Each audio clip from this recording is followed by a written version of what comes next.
I'd be walking in.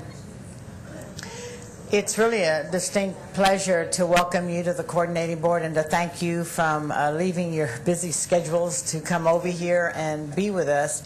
We were so delighted when Dr. Gándara was able to accept the commissioner's invitation that we wanted to share it with as many people as possible. The other thing I wanted to share with you is that this session is not being webcast. And the reason being is so that you could be free to ask any questions that you might want to ask, as well as I wanted to say.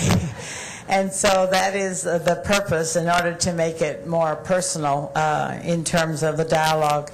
We had the pleasure this morning of spending about 3 hours with Dr. Gándara. In fact, I had to stand up and point to my watch because she had an 11:30 luncheon she had to attend. So it's very easy to get engaged with her and to dialogue. I'd like to welcome Mr. Peter Clark from Representative Mike Villarreal's office out of San Antonio, who is with us, and he's right there. Thank you for coming. I did tell her yesterday that her book had been delivered to many offices in the Capitol and that she should expect some people to be here. Let me tell you a little bit about Dr. Gándara, aside from the fact she's a very delightful and personal individual to be around and talk to. She is a professor of education in the Graduate School of Education and Information Sciences at the University of California, Los Angeles. She received her doctorate in educational psychology from UCLA and recently returned there after many years. In fact, she has spent a few years at UC Davis and even had a school, which I thought was interesting, La Escuela Arcoiris, the School of the Rainbow. She is currently co-director with Gary Orfield of the Civil Rights Project, Proyecto Derechos Civiles at UCLA. In the past, she has served as Associate Director for the University of California's Linguistic Minority Research Institute. She's been Commissioner of Post-Secondary Education for the State of California, a bilingual school psychologist, social scientist with the RAND Corporation, and Director of Education Research in the California Legislature. Her Gándar's research focuses on educational equity and access for low-income and ethnic minority students, on language policy, and on the education of Mexican origin youth. She is the author of many articles and, of course, her numerous reports and books, including the forthcoming one from Teachers College Press, Forbidden Language, English Learners and Restrictive Language Policies, and of course the one that has just recently come out, the Latino Education Crisis, the Consequences of Failed Social Policy from Harvard University Press. So I don't need to say any more that she is quite skilled, quite learned, and certainly quite read. I would ask that you give her a Texas welcome, because you certainly will leave here thinking that you've known her for years. And she was, like I said, very informative and most helpful to the coordinating board, so we're delighted to have her.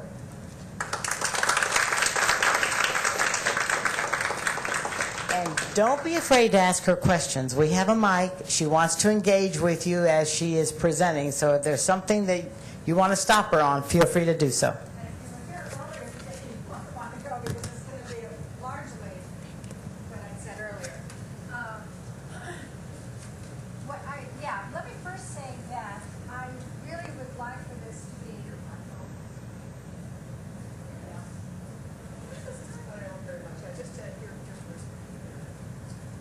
This doesn't make that crazy noise as it this morning.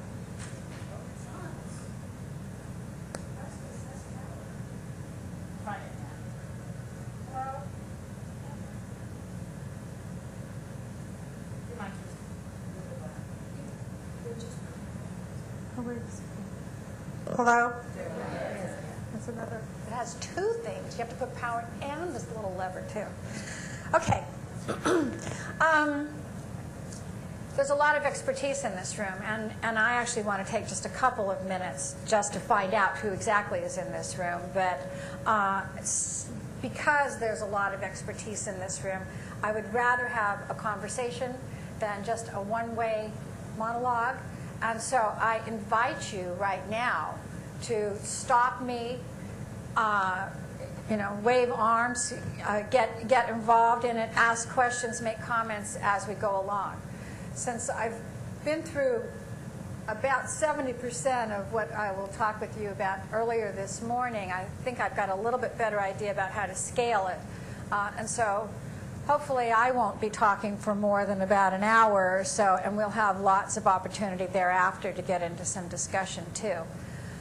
Could you just tell me your name and what your position is? We're a small enough group that I can remember that. Thank you. I'm Marissa Wise. I'm the superintendent of the ISD. It's in the south tip of Texas, in the Rio Grande Valley. I'm the superintendent of sisters. Oh, wow. Wow. I'm Kristen Reynolds. I work in the Office of Planning for Readiness Initiatives at the Texas Education Agency, and I'm also the Bureau State Director. Karen, Bachelor, also at TEA, Curriculum Division. Good afternoon, Susie Coltis, and I'm the Assistant Director for Bilingual Municipal. I'm Deanna Garcia Marion, Bilingual ESL Coordinator in Cypress Fairbanks ISD, third largest school district. Ann Gunning. I'm from Dickinson ISD. I'm the Director of all federal programs. Dickinson is located about 20 miles north of Galveston. Great. I'm Carol Fenimore. I work at E3 Alliance in Public Research and Data, and I have the honor of saying that Professor Gándara was my professor when I was getting my doctorate. This is very nice to see Karen. Yeah. I'm Susan Dawson. I'm the Executive Director of the E3 Alliance, which is a regional education collaborative located here in Central Texas. Mary, we know. Patty Schaefer, and I'm the superintendent at San Marcos CISD. We're about 30 miles southwest of here. I'm Sylvia Oswego, President of the Community Card, and we work with large institutions to help them create successful strategies for the demographic shifts. Round Rock Superintendent. Yes, Jesus Chavez, Round Rock Superintendent. Oh, I'm sorry. We'll come back to Mark. Yeah. Yeah. Laura Alcorta with Round Rock ISD, Director of Federal Programs and Bilingual Education Program. Didn't know how this warms my heart to be hearing these things, but Rosalia Bell also worked in Round Rock ISD as a Director for Bilingual ESL Training Programs. Mary Ann Whitaker, superintendent of Henson ISD, and we are a VA school district about 100 miles north of Houston, East Texas. oh, great. I'm Mike Marlowe. I'm the superintendent of school in Sundance. We're about 40 miles southwest of Lubbock. It's the one east of about 625 kids. Oh, that's great. I'm Mark Superior. I'm the coordinator. Linda Crownover. I'm Executive Director of Construction at Weatherford ISD, which is outside Fort Worth. Peter Clark, University Representative, Miami, State. Olivia Nielsen, Director of ELL programs. Sandra Roder, College Coordinator for the University of Texas. What kind of diversity coordinator? College Access. College Access Coordinator. Yeah. Okay, thank you. Matt Warren, I'm the Director of College Access Initiatives at the University of Texas. Laura Rose, kind of about students. Oh, great. Liz Evan. Okay, and we have Mary in the back. So what I'm delighted. Thank you so much. And I feel really privileged that there's this terrific turnout from around the state. I mean, this is very exciting for me.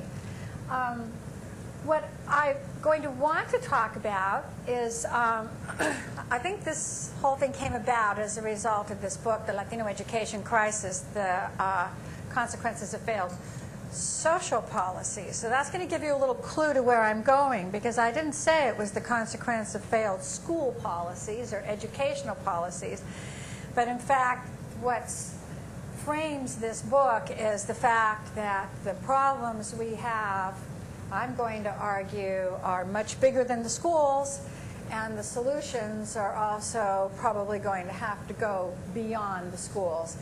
Not to say that schools aren't critical, not to say that they're not a core part of this, but I'm arguing the schools need partners badly.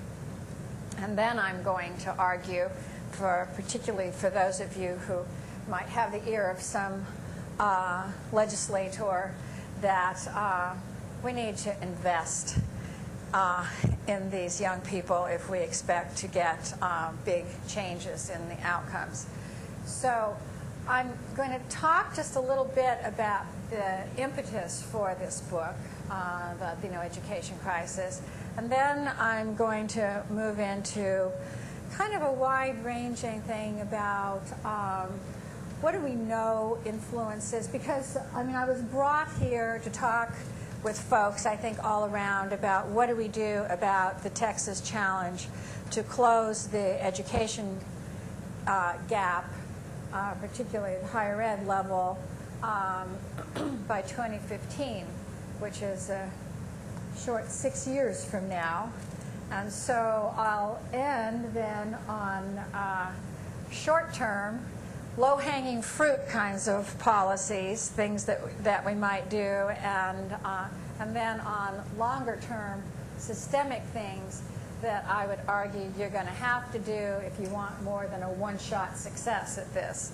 So that's kind of where I'm going. Please interrupt at any point, as I said. So I want to talk first about what motivated this book. Why would somebody, because for one thing, whether, I don't know if you know this, you may know this, but academic books don't earn you any money.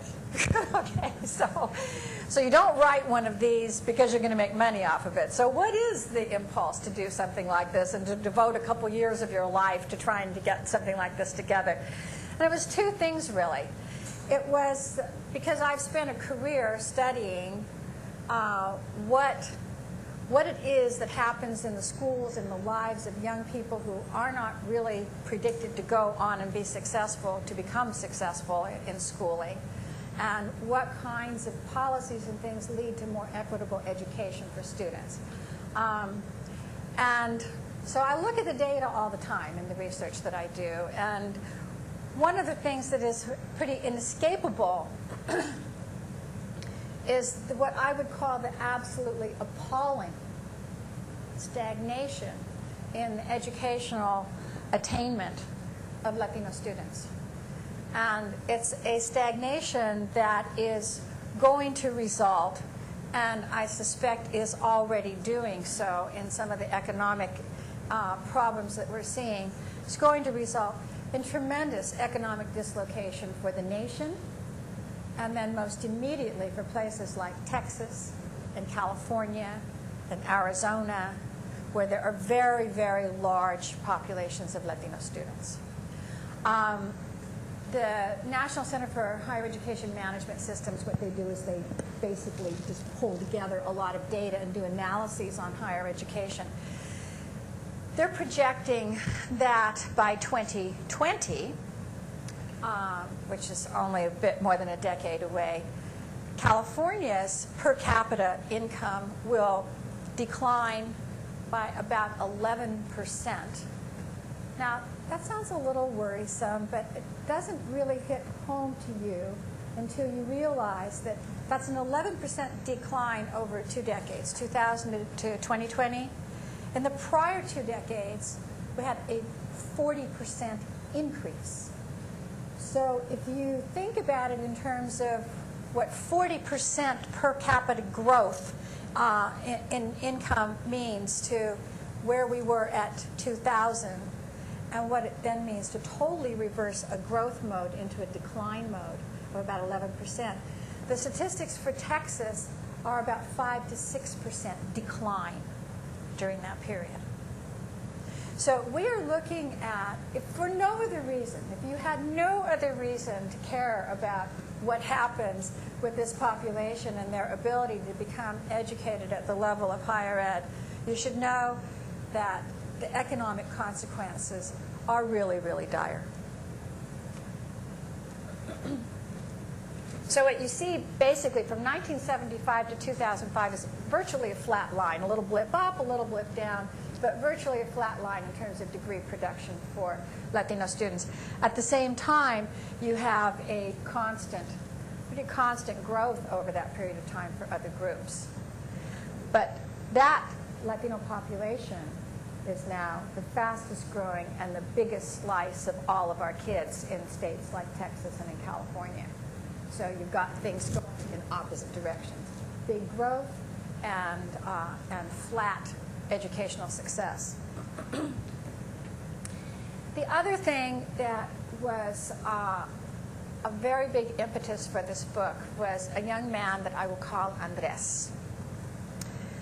And I came to know Andres through a longitudinal study that we were doing. We were focusing in on a particular college access program that was targeting Latino students in the state of California. And we were tracking these kids across their entire high school and then on to what happened to them afterwards. And we tracked a couple thousand kids, but there were a few kids whom we really got to know for the qualitative piece. We just really wanted to know, so what really happens inside the lives of these students? And I talk about this in the book. There's a chapter devoted to that. And if you've seen the book at all, you may recognize Andres because he appears very early in this book. He was truly an impetus for writing it. Andres is important for what he represents in terms of, well, I won't give you the punchline to it. Andres I met when he was coming into the 9th grade. And this is a fairly shy young man, and I sat down to talk with him about, you know, what was he hoping for and how was he doing in school, and just really wanted to get to know these kids and how their lives work. And so Andres says to me, well, I'm doing okay. Not really well, but I'm doing okay, and I struggle a lot. I have to pay a lot of attention in class because sometimes I don't understand what the teacher is saying. So I took from that Andres was a typical Latino kid, like most, and, you know, maybe some language issues and trying hard, but maybe not doing all that well in school. And then I went back to look at his records, and Andres was a straight-A student. He had a 4.0 coming into high school. When he said he had to listen hard because he didn't understand everything, it's because he wanted very badly to understand everything.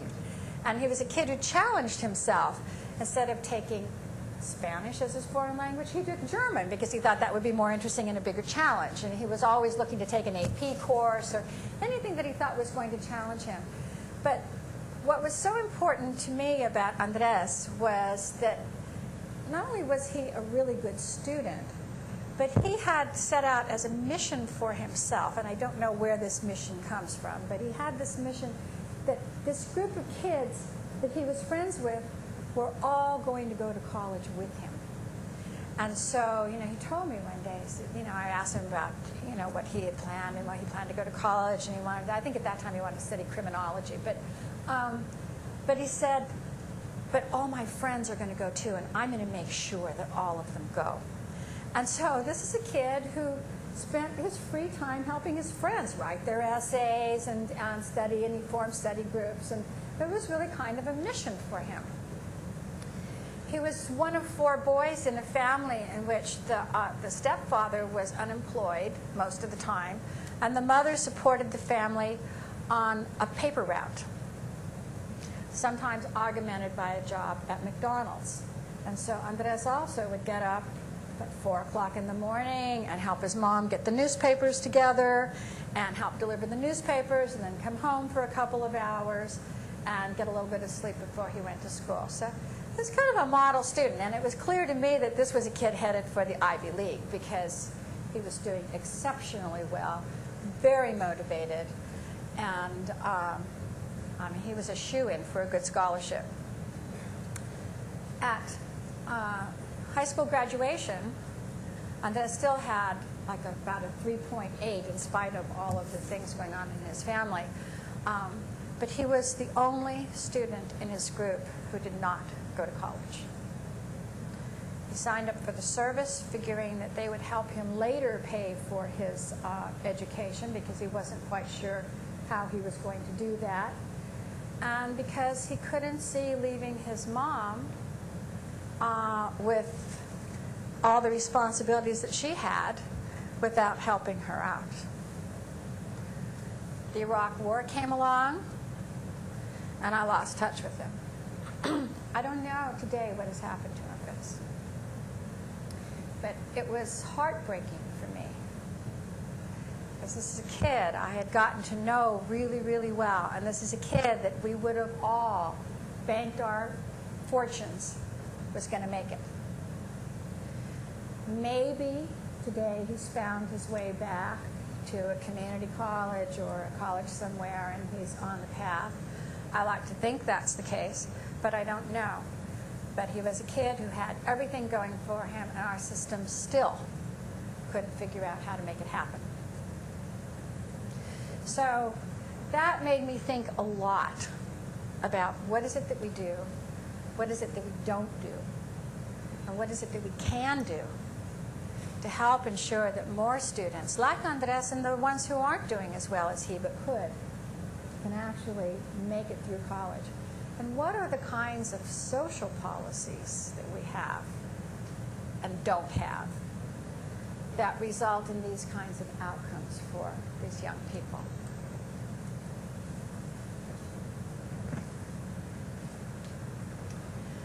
So I want to start with, at the very beginning of this book, before, I think it's called the preface or something, before I even get into the core of the book, there are a couple of questions that I was called upon to answer, because when I sent this out, well, when the press sent it out for a review, getting some things back from people about, why didn't you talk about this? What about this issue?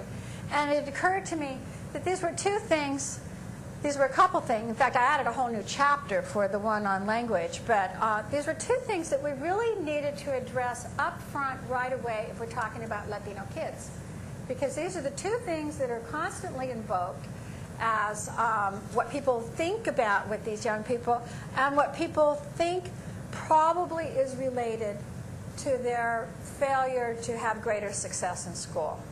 And those are immigration and language.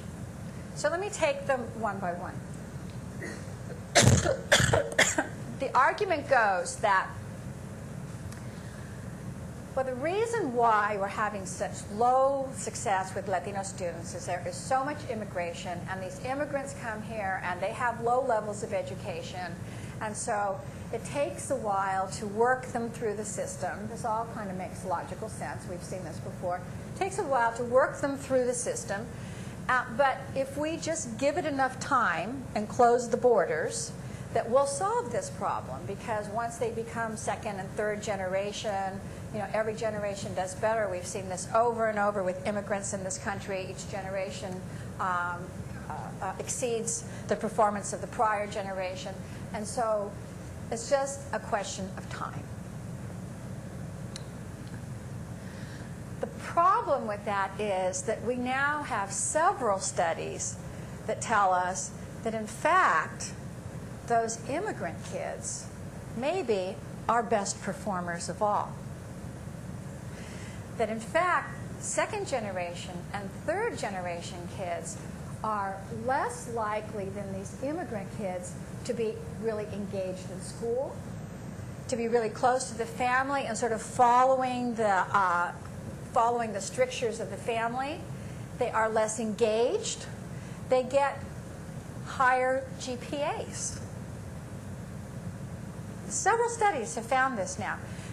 One of the explanations for it is what's come to be called immigrant optimism. Immigrant families come here, they leave everything behind, they are betting on a better future in this country. And their kids know that. And the kids get that message all the time, that we did this because we wanted a better future for you. And those kids act on that. And the family still believes that things are going to get better. And oftentimes, by contrast to the way things were in the home country, they are better already. So these kids take this message and they take it into school and they perform, in spite of language differences, in spite of other kinds of impediments. Second and third generation, we began to have people who are isolated, segregated, congregated in situations in which nobody's doing very well. And the sense that things are going to get a lot better starts really diminishing. by that third generation, nobody remembers anything getting much better, and they seem to be getting worse. So there's the issue of immigrant optimism. Ruben Rumbat, who the last time I checked, he was at the University of Michigan, or Michigan State University, has done a series of studies looking at immigrant kids and comparing them with second and third generation kids. And his conclusion on both coasts, on the east and on the west, Ruben's conclusion is that Americanization is bad for immigrants. That as long as you're un-Americanized and you're staying close to your family culture, which means close to the parents and the kinds of personal guidance that your parents are giving you, you're probably going to do better.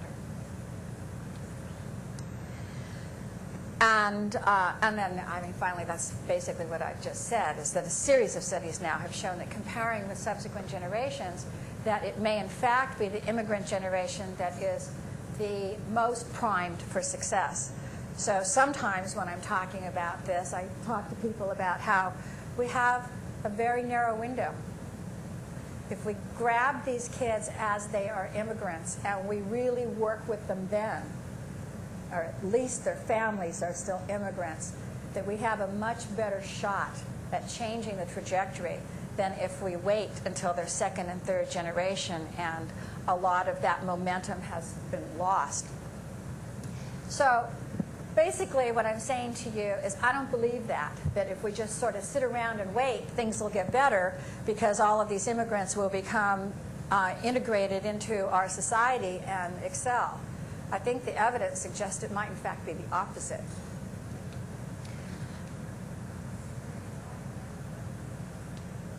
So, maybe I've convinced you we can discard that argument, but certainly language, right? What has been the major policy intervention for Latino students? Language programs, right? ESL programs, bilingual programs, whatever, but get these kids into English and we will have solved the problem because then they can join the mainstream with the rest of the kids and they can learn right alongside of them. Well, what does the research tell us about language as the problem? I think the one thing that really sort of gives lie to this is that we know that middle-class kids who come from Mexico or any other Spanish-speaking country or any other country for that matter, middle-class kids who've had a consistent education in their own country do fine. There's a little adjustment period, a little bit of rockiness while you try to figure this out. But if you're at grade level, you've gone to school someplace else, you're middle class, these kids oftentimes outperform our native-born students. Mexican kids from Guanajuato who come here and outperform our native-born students if they come to us with a consistent education and they have the class advantage. So that suggests maybe it's not language. I also argue that this overemphasis on language as the problem has really obscured the picture and caused us to focus where maybe our focus should not be, or at least not so exclusively as we have done. That focusing on language as a problem, and I would argue that it's only a problem because we make it a problem, keeps us from looking at harsh social conditions and inadequate schooling. And I would argue, coming from a state that has done this totally absurd thing, that overemphasis has also led us into counterproductive policies around language that tell us, I mean, if you believe that language is the problem and that knowing English is the solution, then the obvious policy is get them into English as quickly as possible. And in fact, the literature tells us that that may not be the best strategy.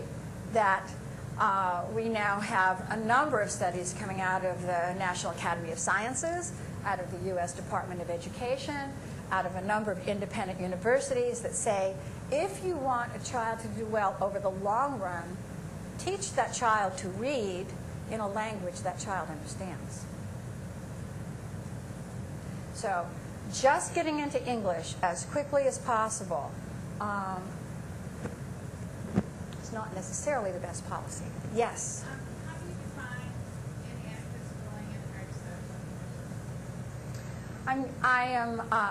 stuff? I'm going to do that in just a moment. I'm going to kind of go through what I would consider to be the definition of those things, at least in part, and then press me on that if I haven't covered it, okay? I want to start with this. I think for those of you in the schools, in the K-12 sector, this is an incredibly important. Well, look at how that does that map to something else. Yeah, the first column says highest quartile, lowest quartile, highest quartile, lowest quartile. I didn't see how that. And there's the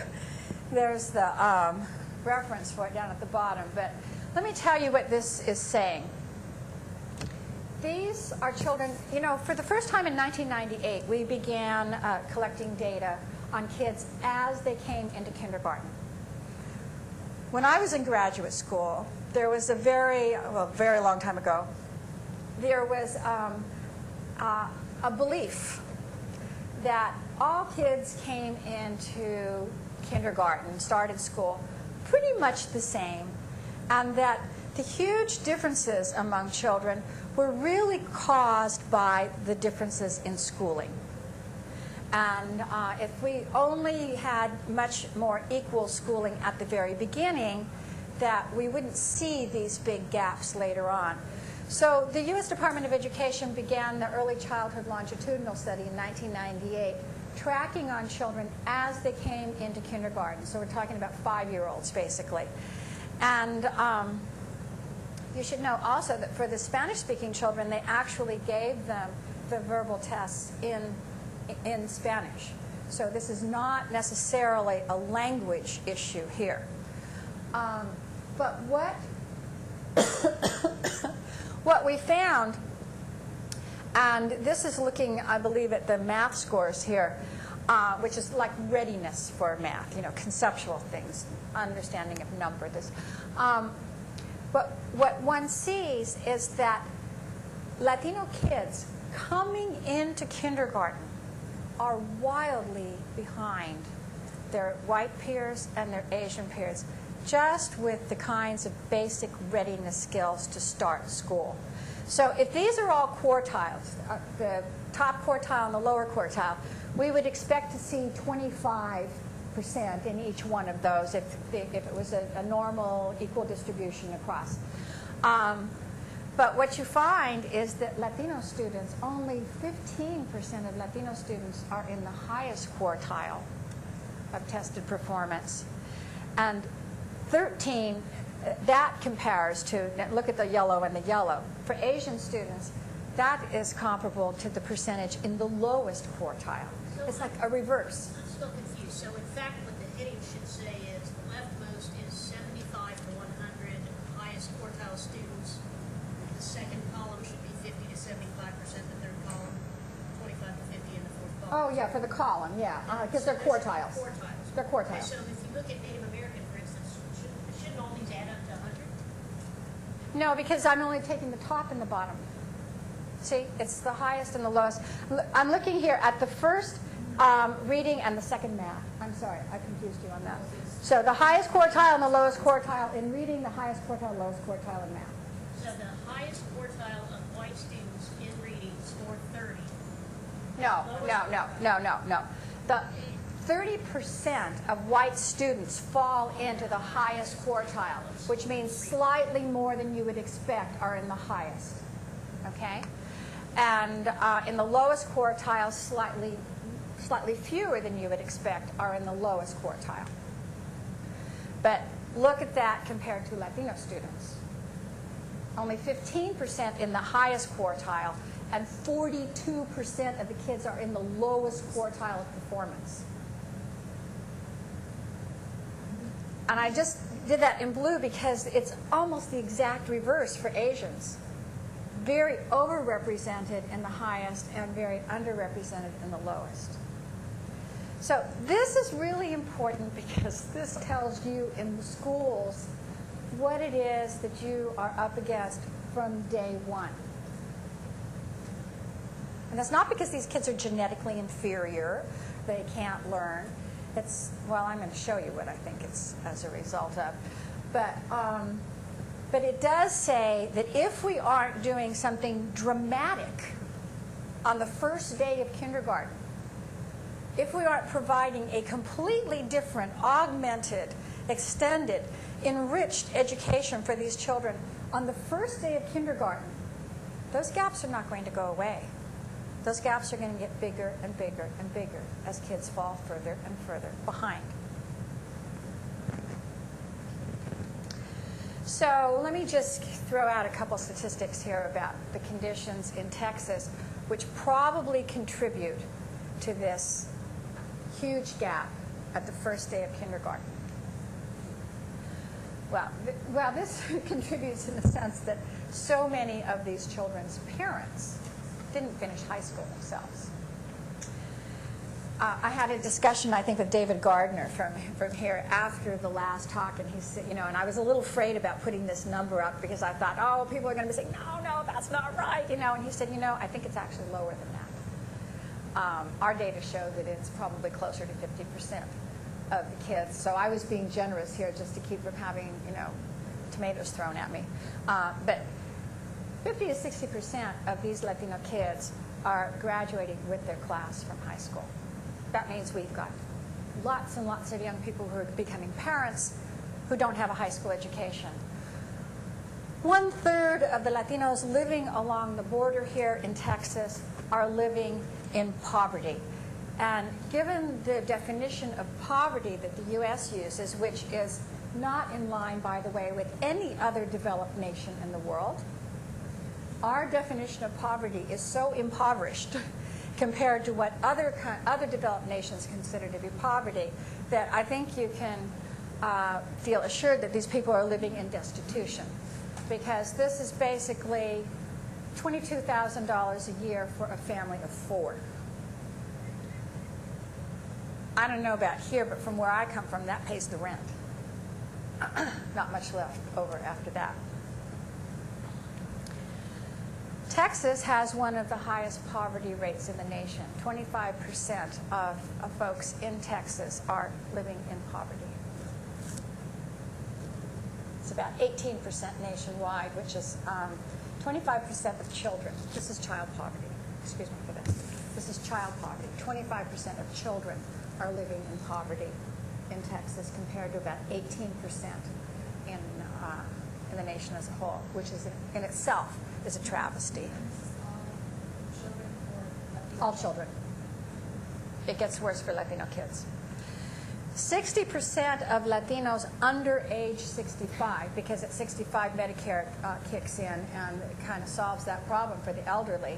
60% of Latinos in Texas have no health insurance. So what happens if somebody gets sick in the family? What happens if you have a surgery or something like that that is really costly? The whole family goes under. What happens to the children in these families that have no health insurance? They're not getting checkups. They're showing up at school with vision problems, chronic health problems, asthma, earaches, toothaches, all kinds of things that keep anybody from learning.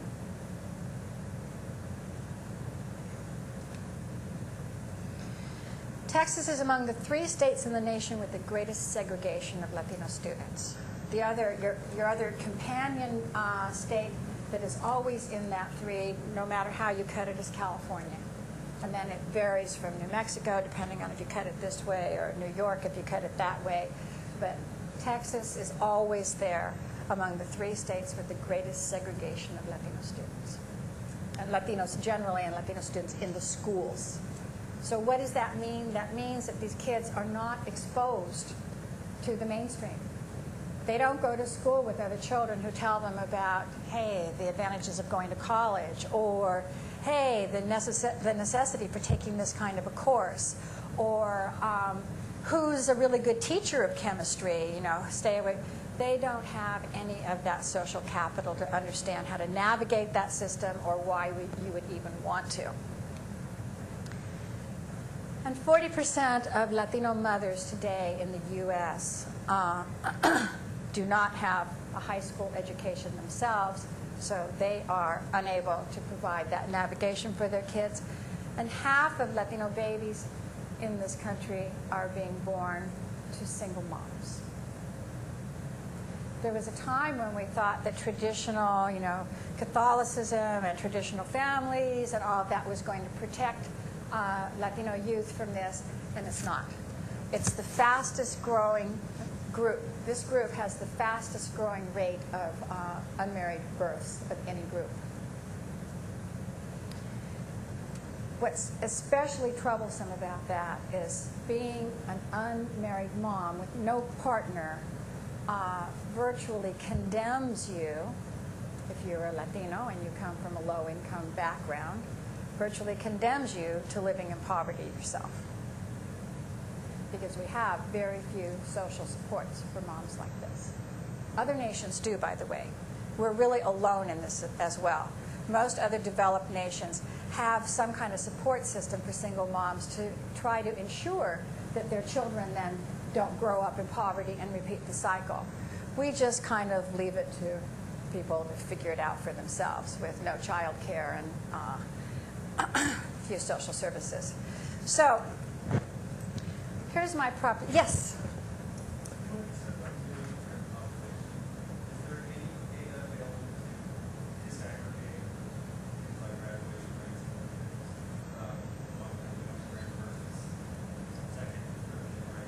The Immigration Policy Institute, Michael Fix, they've been doing a lot of this, disaggregating those data. And what's interesting about that, you notice that I didn't say that they necessarily graduate high school at higher rates. And I didn't say that they have higher test scores. And I think this is a real big issue to discuss here in Texas about how much we want to rely on those test scores. But they're more engaged. But they're more engaged. They tend to do better on these measures of in-classroom behavior and attitude and willingness to do the work. The problem is that doesn't necessarily translate into higher levels of achievement over the long run because we've got all this other stuff. And stuff that I don't know whether, I'm giving so many different talks to so many people. I don't know which slide I have up for which group. But there's also all of the issues of immigrant harassment and hostile environments and high mobility of these populations because it's hard to get stable work and it's hard to get stable housing because of costs and you don't have any health insurance and you lose your job and it's this vicious circle. So these kids are growing up immigrant kids are growing up in circumstances that are just appalling. In spite of that, in school they show a lot of initiative and willingness, but across the board you don't see the kind of outcomes that you would attach to that because of all this other stuff that goes on in their lives. They're twice as likely as other kids to be moving. They'll attend twice as many schools where nobody knows them and they come in as the new kid and they're behind and then they'll move on. So many of these things that really curtail achievement. So it is kind of the paradox, too. I tell you that the immigrant kids are doing so much better, and then I tell you that across the generations, we're not seeing this growth, and that's why. So what are they facing? They're facing higher levels of mobility than the second, third generation kids. They're facing some lack of social supports that they're not have access to at the federal level. In Texas, they have access to state grants, but not federal aid. And what else? Well, all the things that are associated, that they can't access, well, if they're undocumented. Let's make this clear, too. It's only something like 40% of immigrants are undocumented. So there's still, the majority of immigrants are here legally. But that there have been policies passed in the states and at the federal level that do not provide any social services for legal immigrants for 5 years. So for the first 5 years that you're here, if you fall on hard times, which is very likely because you don't speak the language, you don't have any connections, you're scrambling for work, you can't access any social services. And of course, if you're undocumented, you can't access any social services, so you've got no health care, you've got no fallback system, you have nothing to help support the family through these things. So actually in the book, chapter 2, it's called Being Latino in America, and I kind of go through in there what are sort of the litany of things that occur to folks when they're in this situation. And it is a litany. I mean, I could actually spend my entire time with you just kind of going through, this and this and this and this and this and this. It's hard. So my proposition is that I came here, ostensibly anyway, to talk with you about the challenge to close that higher education achievement gap by 2015, to increase dramatically the percentage of Latino students who are getting certificates and degrees. And yet, what I have to say is that, I sort of frame this, that Texas is trying to harvest, a bigger harvest out of its students. But I would argue that Texas can't reap what it does not sow. And so if you are 42nd in the nation with respect to your investment in K-12 education, and you're not a poor state, maybe it's falling short on the investment we need to make in these students. And what, since I was asked to talk about what we can do to push up the numbers by 2015, I certainly will do that, and I'll say some things, that I think are good strategies for the short run. But in my mind, this is a long run kind of problem, and it's a systemic problem that begins before that first day of kindergarten, when the kids show up with big gaps, and that it's got to be an investment from then forward if you really want to change the trajectory of young Latinos and other poor individuals in the state. That, I refer to it as a 10% solution. You can't come in at the very end with an investment, that affects 10% of the time that kids are in school and expect that that's going to change dramatically what your outcomes are. I'm going to talk in just a second about work that I've done studying college access programs across the country and what we saw that was particularly effective in these kinds of programs. But what one comes out with from looking at all of this research that's been done is that it really requires a consistent kind of intervention. That you can't inoculate people against poverty and disadvantage. You can't go in and give a dynamite preschool and expect that that's going to hold you over for the rest of a child's career. It won't. And you can't go in the middle of school with a Gear Up program and figure that you're going to have 3 or 4 years with it, and that's going to change the world. These things are critical and important interventions, but they're not enough in themselves. The other thing that we have seen consistently in strong programs is that the longer the kid is in the program, the more the kid benefits. So that leads us to the conclusion that if you keep extending this out, you can get some pretty good benefits. But as soon as you cut these things off, you start to see the backsliding. And that certainly is relevant to that transition from high school into college. We've seen exactly the same thing. Great college access programs. Get the kids worked up, get them ready, send them off to college, and then a year later you see them coming home because there was nothing there at the higher ed level that pulled them along and provided that kind of support when you don't have any of those supports in your own life. When you ask me about, what else, what's different for these kids, all of you who have children or have witnessed the way middle-class people raise their children or what they do for their children, you know how we are all kind of buffers for our kids? I mean, how many of us have, torn out our hair?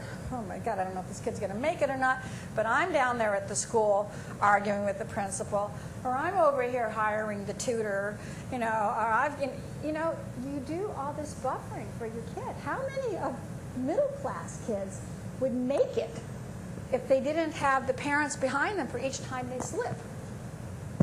These kids have got nobody. They slip once and the game's over.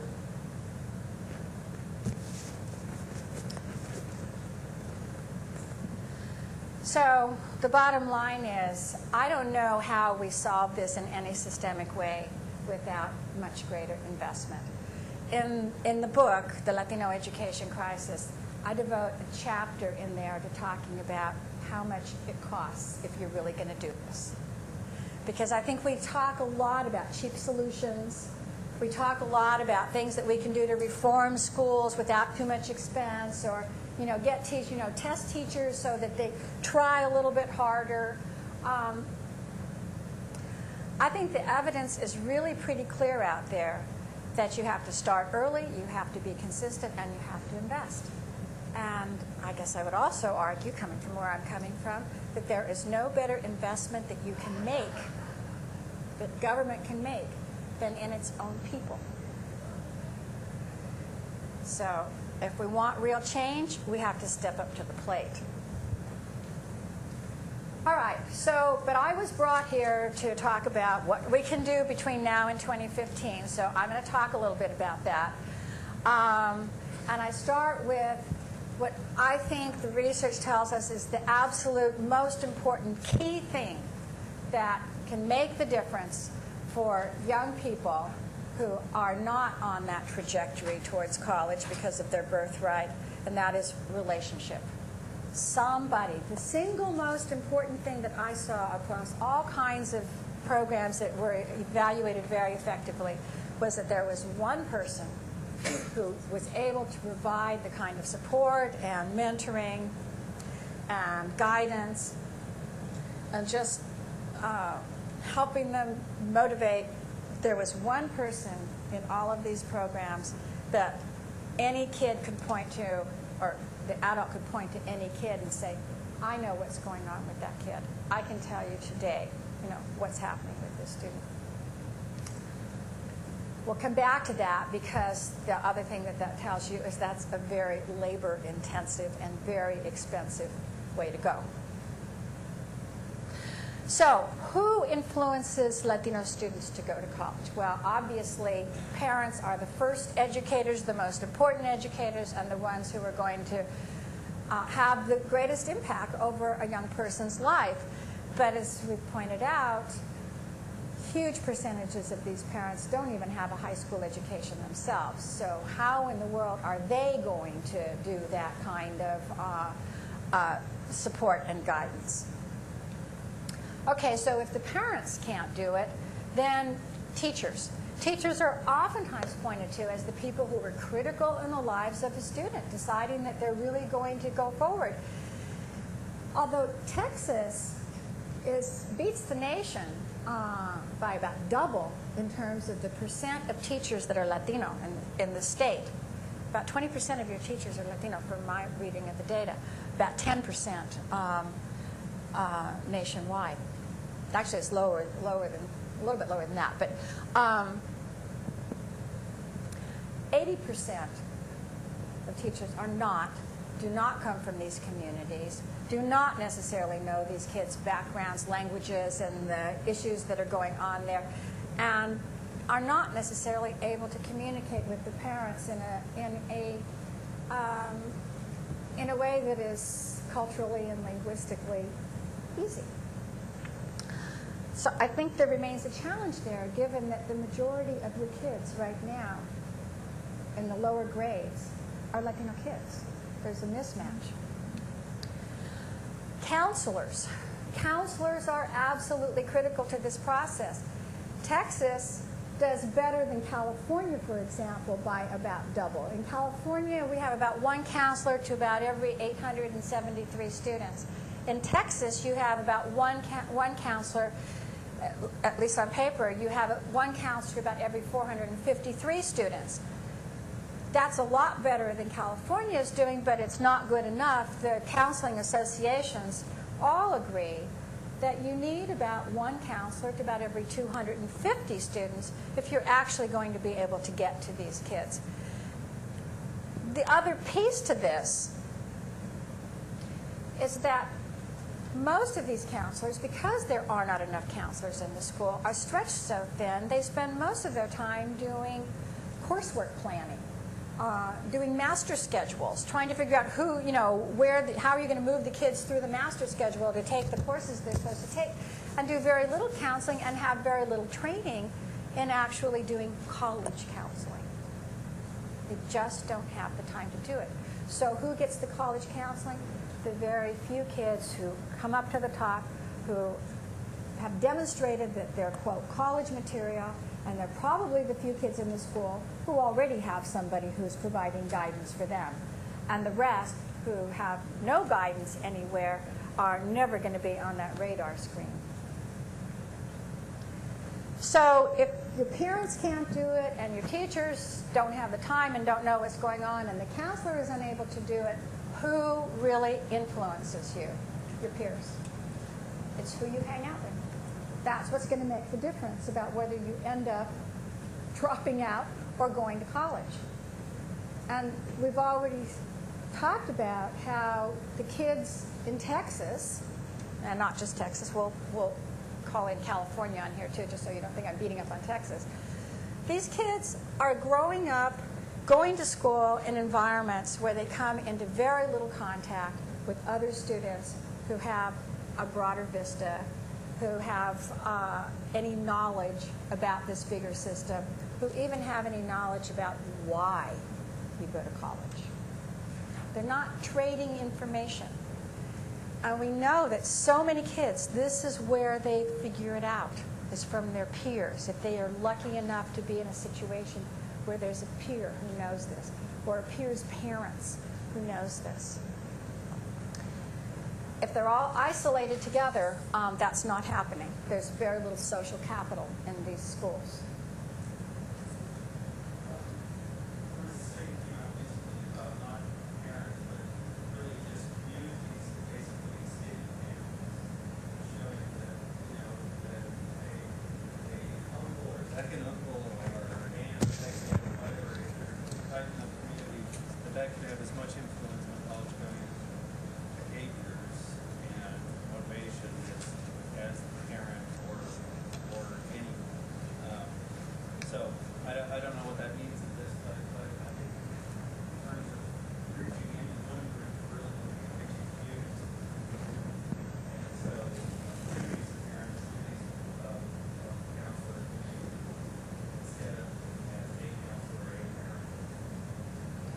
I think you're really right in terms of thinking about the strategies for intervening here. You need to look around and see who all do we have out there that it goes beyond the folks that the kids are normally going to come in contact with. I mean, in some communities, it's a priest or a pastor, who has a group of kids and they really influence these kids. The problem is it's haphazard, it's episodic, it's not part of any kind of policy, and it's not part of any kind of routine. Some years back, I was very, very fascinated with this question about how kids get from being really low income, growing up on the border in Texas or California or anyplace else, and with a mom with a 4th grade education and living in poverty, and how they get to be really, really successful academically. And you're right. It was an uncle, it was a priest, it was the friend's parent. But the problem is that this was not what happens to most kids. It's what happens to the kid who gets lucky. And of course, we want to try to figure out how we can make this happen for most kids so they don't have to just get lucky that there's an uncle somewhere around who might know this. But also drawing on all the resources that we can think of. Yes?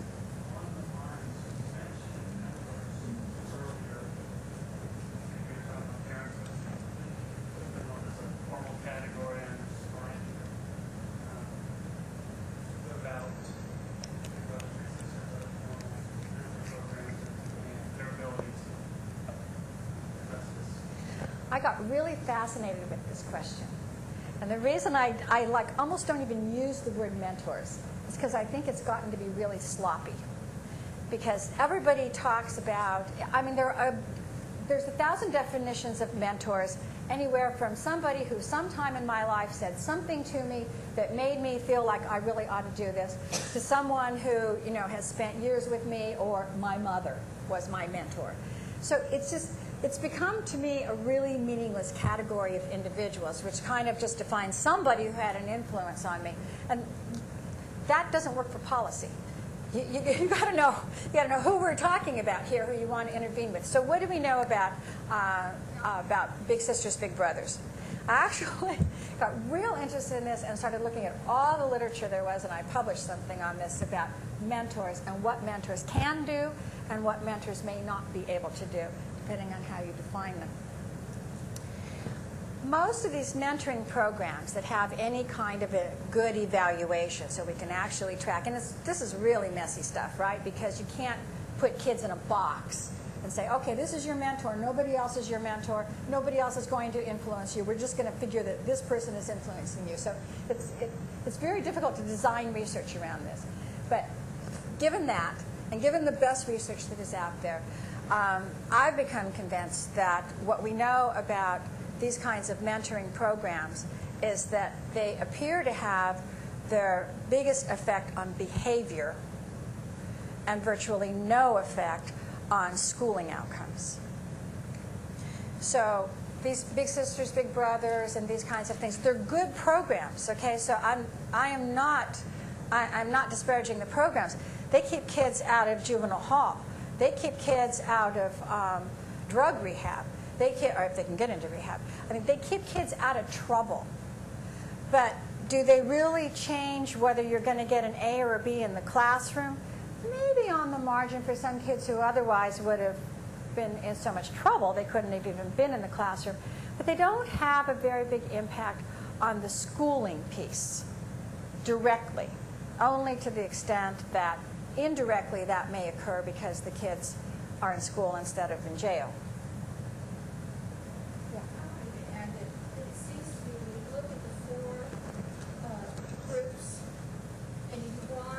Ensure that there is a mass mobilization of people that are going to believe in these students as individuals and get to know who they are on a daily basis. If parents are absent, peers are not being exposed at the time that they start school. But if you concentrate on the training for teachers, professional development training for teachers to ensure that they have high expectations of students, that they get to know the students and make them feel valued, that they prepare them academically and let them know that they need the skills needed to go to college, whether they choose to go there or not. They need those skills. Also, that when they have their curriculum set, that they have models within their curriculum of faces and voices that look like the representation of the student population. Because where can you have the greatest impact? And again, I did research this, it's hypothetical, but it seems to me the ones that see students the majority of the day and have more contact and get to know if they wish to do so are going to be your teachers and your counselors. That's why teachers and counselors that come from the same communities as these kids can be very powerful models. And the reality is that most kids don't see teachers like that, at least not very often. And so they don't get this reinforcement of the model of somebody who came from my community and actually became a teacher. You're going to see where I'm going to go with this talk soon, but I'm a little bit skeptical. I think it is incredibly important to have high expectations for all kids. It's incredibly important to believe that these kids can do it, but it's not sufficient. Yeah, relationship is really, really important. But I worry a little bit that we have gotten so caught up with this notion that if we just have high expectations, that the kids will rise to meet them without any real hard support. I think sometimes it becomes a little bit of an excuse for not investing in kids, but I'm with you still. Okay, so I just want to talk a minute about not just who influences students, but what influences students. And then we can start narrowing down to, okay, so what are the kinds of strategies that can make a difference? College-going culture of the high school. Now, I understand you guys think about this a little bit differently in Texas in terms of different strands of college, but let's just leave it at that a school in which a lot of kids are university-bound, in which the school is organized around getting them there, a school in which there's a lot of like offline talk about this, and the courses that they're going to need are all there in place with competent teachers. Schools like this have a big impact on kids. So we know that the same kid, so controlling for the student's own test scores or grades, the same kids in a school like this are going to outperform kids in a school that does not have this kind of supportive culture. And of course, most of the schools that serve the kinds of kids we're really trying to make an impact on don't have those college-going cultures. The knowledge of why to go to college, so what I'm calling grounded aspirations.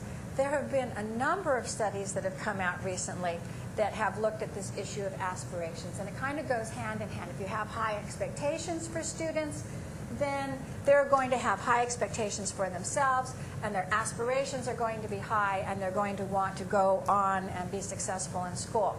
The problem with this is that not only kids, but parents too, have learned what the correct answer is to the question, what do you expect to do when you finish high school? They're not dumb. They know what they know what you want them to say. And they have heard it out there. You know, go to college, go to college. And so what we see is like 95% of parents expect their kids to go to college, and a similar percentage of kids expect to go to college. But these are not grounded aspirations, because there's very, very little sense about what that means. Very little sense about any differences among colleges or why you go to college in the first place. I can't tell you how many, because I do a lot of this research, and I actually, because I want to know how it works, I don't just send graduate students out there. I actually go myself and sit down and I talk with these kids like Andres. And you don't know how many young Latinas have told me that their aspiration is to be a pediatrician. They're getting D's in high school. They can't stand science or math. And they have absolutely no clue what it would take to become a pediatrician. But if you ask the question, that's what they want to be. And so there's just kind of a lack of knowledge. And I guess I caution you to be wary, to be skeptical when you see these wildly high aspirations. Access to a rigorous curriculum. We all know that there are different tracks even when there aren't tracks. There are different classrooms that teach different things, and there are different teachers that teach them differently. And by some miracle, the high-performing kids tend to end up clustered together in those classrooms with those teachers that are not tracked, but that are teaching a higher level of curriculum to kids who are performing at higher levels. It goes on everywhere. You know, I've been into schools where I know that the principal's primary goal in life was detracking the school, and yet it was rife in the school because teachers figure out how to move kids around so that their needs are being met, and you don't have the real high performers with the real low performers in algebra because you don't want to hold some kids behind, and so on and so on. All of the programs that I have looked at that are really successful with these changing the trajectories figure out a way, they advocate to get these kids into higher level curriculum, higher courses than they would otherwise be able to get into themselves. They operate as advocates for the kids, because the kids by themselves and their parents, without any knowledge about this, wouldn't know how to do that, how to make that happen. Knowledge of the process of getting ready for college. I mean, this is what programs do that are successful. They give the kids the knowledge about what's necessary, and they take them by the hand to the SAT or the ACT exam, And they make sure that those things happen for kids, because the kids and the parents wouldn't know how to make that happen. We published a book a couple years ago called School Connections, Mexican-American Youth and Peers, something like that. A number of colleagues and myself had kind of joined together looking at this issue of Latino kids in school and their sense of belonging or their sense of not belonging. And what we heard and what we saw across all different kinds of studies in different places was this common theme that so many of these kids feel like they don't belong. In part because their culture is not acknowledged, in part because they're told to speak English and their own language is not honored in any way, in part because they come from these communities that are very isolated, and it's very hard to break into that mainstream, and the schools don't do much of anything to help that along. Where this becomes really critical, the sense of belonging, is the extent to which it keeps kids from becoming engaged in extracurricular activities. Turns out that students' participation in extracurriculars is a very good predictor of high school success and college going. If you're in band, if you're in newspaper, if you're in the orchestra, if you play football, if you do one of these things that one mixes you with other students who are also engaged in school and ambitious about school, your chances go up a lot of being successful. It ties you to school. It makes you feel like you belong. But if you come into school feeling like you don't belong, and the school doesn't do anything to create that sense for you, your chances go way down. Yeah. Interesting about that is that the first session of creating that culture, a lot of times we try to do that visual in the pictures. But in the United States, we would like to make it fair. And so what we found is that there could be a school that is 80% Latino, but the pictures maybe are of every different racial group. So what we have found is we can say, I can't be in that special program because there's only one Latino.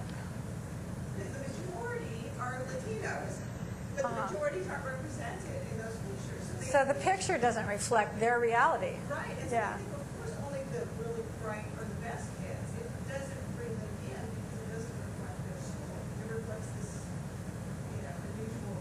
I don't know very many places in the U.S. that are exactly what I'm qualified. But so what we've done is they self-select themselves out because they don't see themselves in the proportion that they are. They think it is only for the very special. That's interesting. I hadn't heard that before, but I'll tell you some of the things I have heard.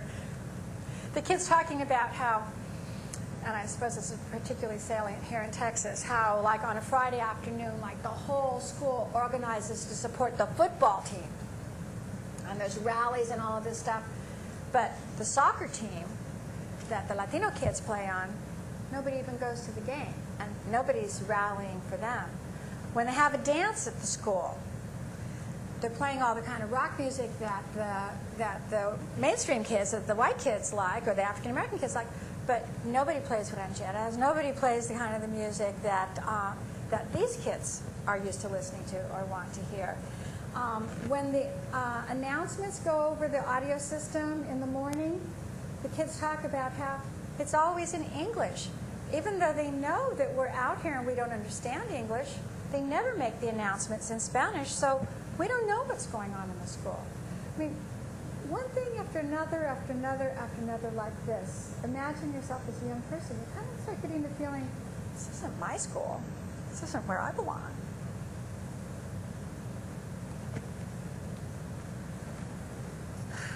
The knowledge of how to pay for college. We found that no matter how good one of these access programs was, if it didn't take into very strong consideration how these kids are going to pay for it, it's taking them up to the door and closing the door. Because the families do not know what to do about this, and the families are very frightened about it, and the families don't really know why you're going to be doing this college thing anyway. And so this becomes a huge impediment. A number of studies have also found, and just another one that I saw recently, that low-income parents tend to overestimate the cost of college. They actually think it's worse than it is.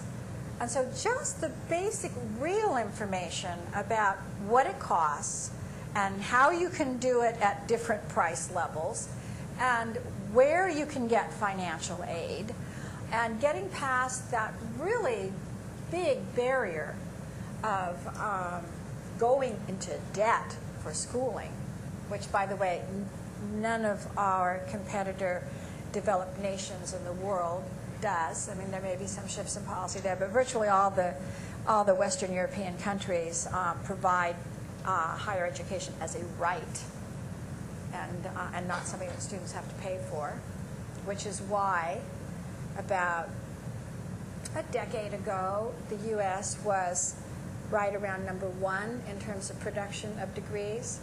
And over the last 10 to 15 years, we have dropped to about #11 in terms of production of degrees, because we make our kids figure out how to pay for education that others are providing for them.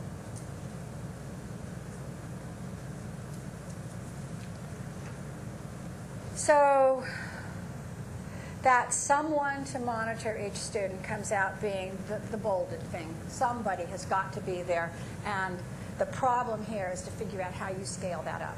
How do you scale up an interested, competent, caring adult for every kid in your school? All right, so I'm going to start coming to a close here on this and talking a bit about, so what could, given all of this circumstance, given the impediments, given the social context, what can Texas do over the short term? What's the low-hanging fruit? Where could you move in tomorrow and actually make a difference? And I would say that what the research bears out is that these parent programs that help parents in a community-type setting to understand how they can support their kids, when they're done really well, these can have a pretty powerful effect. I saw an evaluation recently of one of these, and in fact, for another study that we're doing, another program, I decided to incorporate them because I was so impressed by what they do and what their evaluation data say. It's a group called PIQUE, Parents Involved in Community Education, in Quality Education. You know, if you speak Spanish, you get the pique part of it. You know, kind of picking at the system there.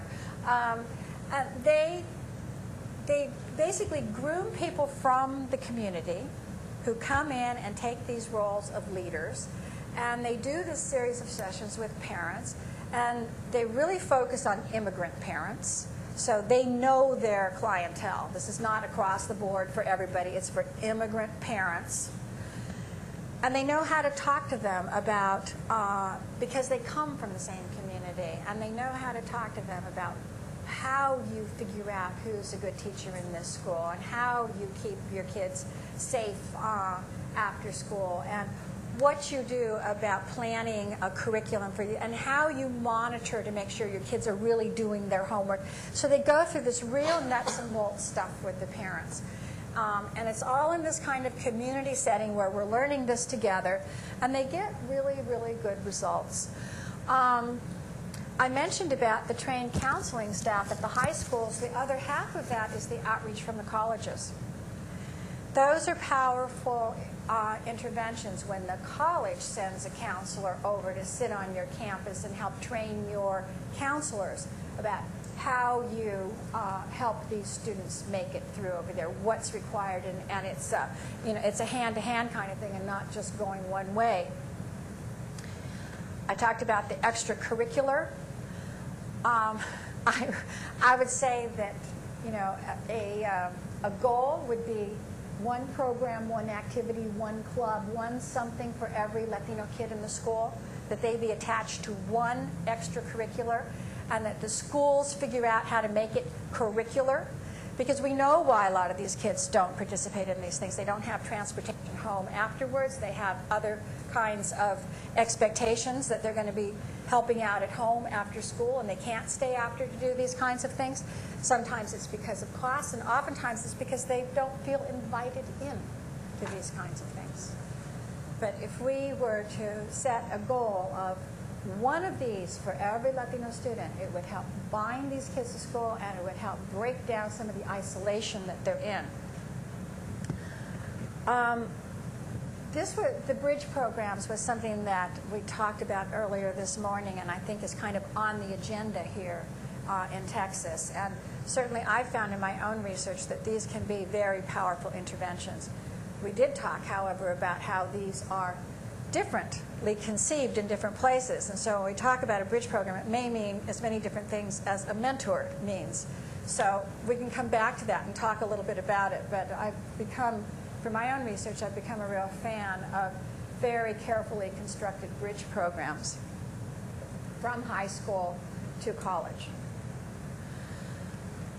I would love to see in Texas, and I understand that actually, I didn't know this, but somebody in the audience this morning was saying, hey, we're about to do something like that, a media campaign. You know, I think we really don't utilize the media as much as we could and we should to get across important messages. I think we need a media campaign that really hits in the valley, along the border, you know, about the importance of going to college, why college is cool, why college pays. In the Rio Grande Valley, we have a partnership with a local TV station, and it's through the Gear Up program, but we've got 21 high schools where the students have done these short little videos on why they're preparing to go to college, and what they're doing at the high school level, and how the partnership exists, and it's been very successful. And the TV station does it for free. Uh-huh. And it's been great. Yeah, I think there's huge potential in these things.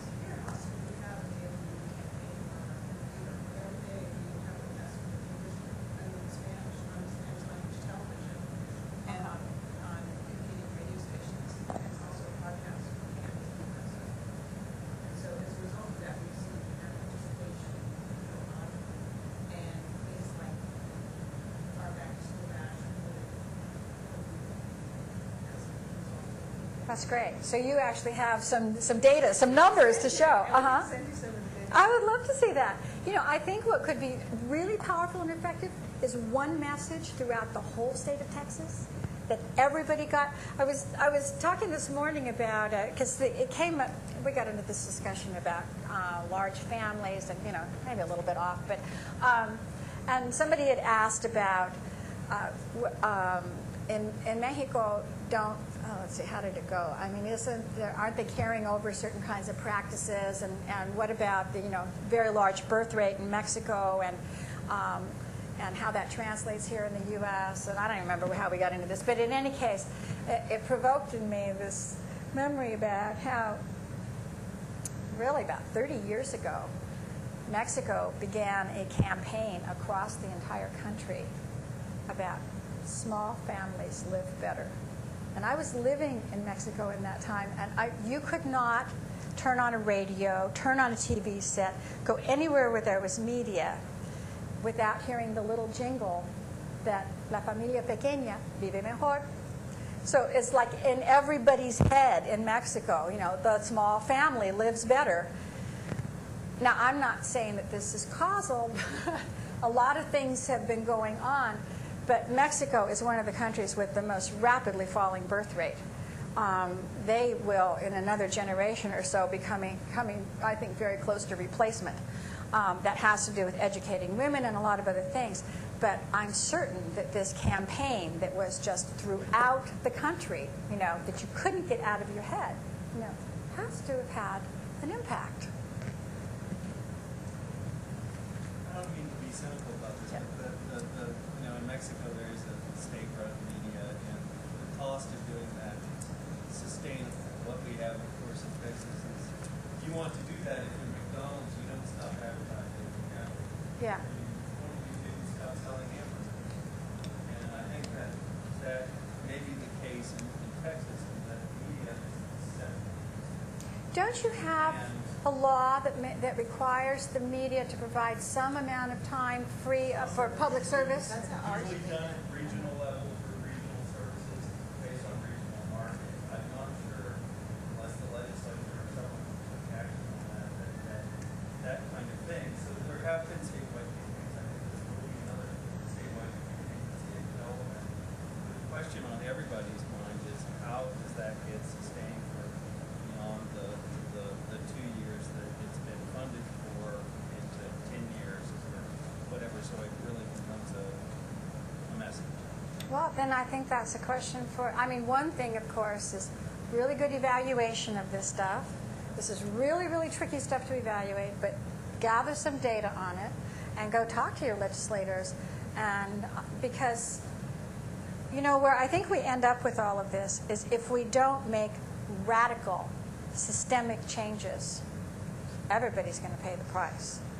So if you think it's expensive to do that, it's really expensive not to do that, to come up with something. So anyway, that's one. Maybe it works, maybe it doesn't work, but I like to think that we could use the media a lot more effectively than we do, and that we could do it in a really kind of pervasive way.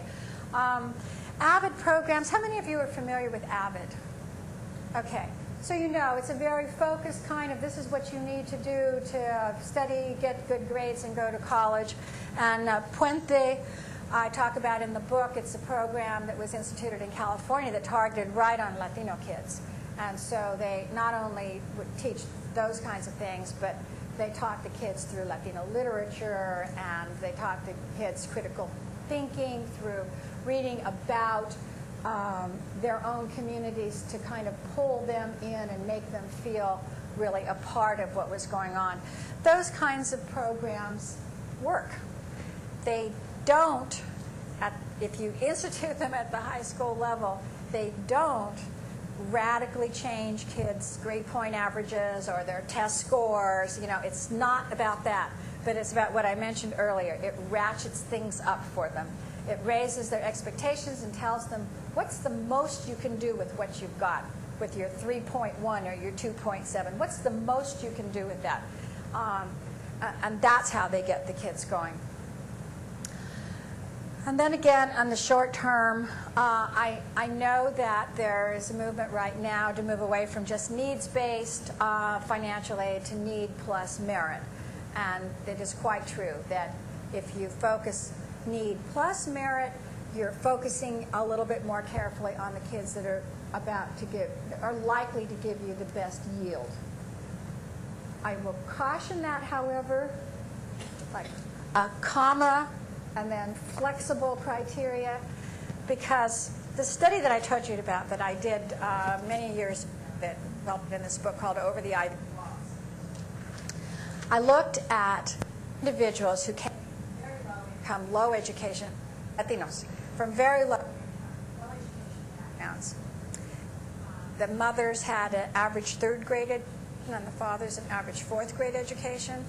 Neither parent had a job that was above semi-skilled, no skilled laborers here. So these were very, very low income people.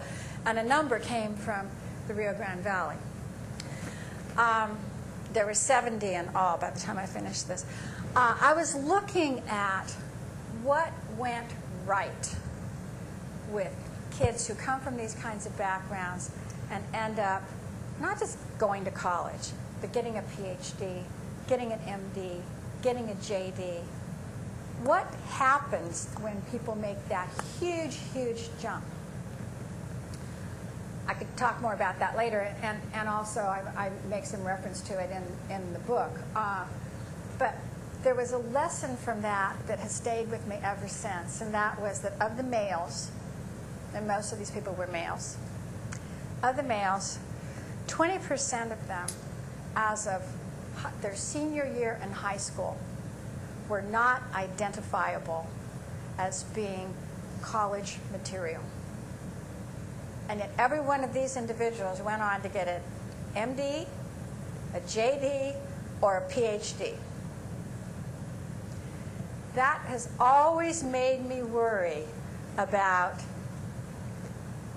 particularly with populations like this, okay? Maybe if you have all the advantages in the world, maybe one can predict pretty well, hey, if you haven't gotten it together by high school, you're probably not going to. But if you come from a background like this, and you have all this other stuff going on, I mean, we would have 1 out of 5 of these people who contributed hugely to their communities, to the tax base, to the state, would have been overlooked if we had just said, well, it's going to have to be need plus merit.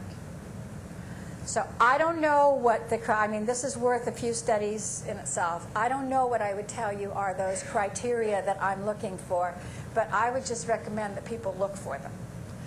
Because I don't think we always know who's going to be when you're talking about kids who come from communities like this. So I have to end on over the longer term because I think this is a systemic issue. I think this is not something that is going to be solved either on the cheap or quickly. And I would argue that the state needs to invest in comprehensive social and health services at the school sites, where these families can have access to them, where they feel. The schools are one of the only places where most of these immigrant parents really feel safe and like it's okay. Because schools have generally taken the position that we're not immigration officers, you know, we're not the government, we're just here to educate. They must have access to these services, and we must invest in providing those services for them. I think we need to invest in high-quality, culturally and linguistically relevant preschool. If you look at the data about the first day of kindergarten, there is no way we are going to change this whole situation by very much unless we start early and we make changes early. And we invest in these kids and we provide for them something that doesn't allow them to then move on through school with these ever-increasing gaps.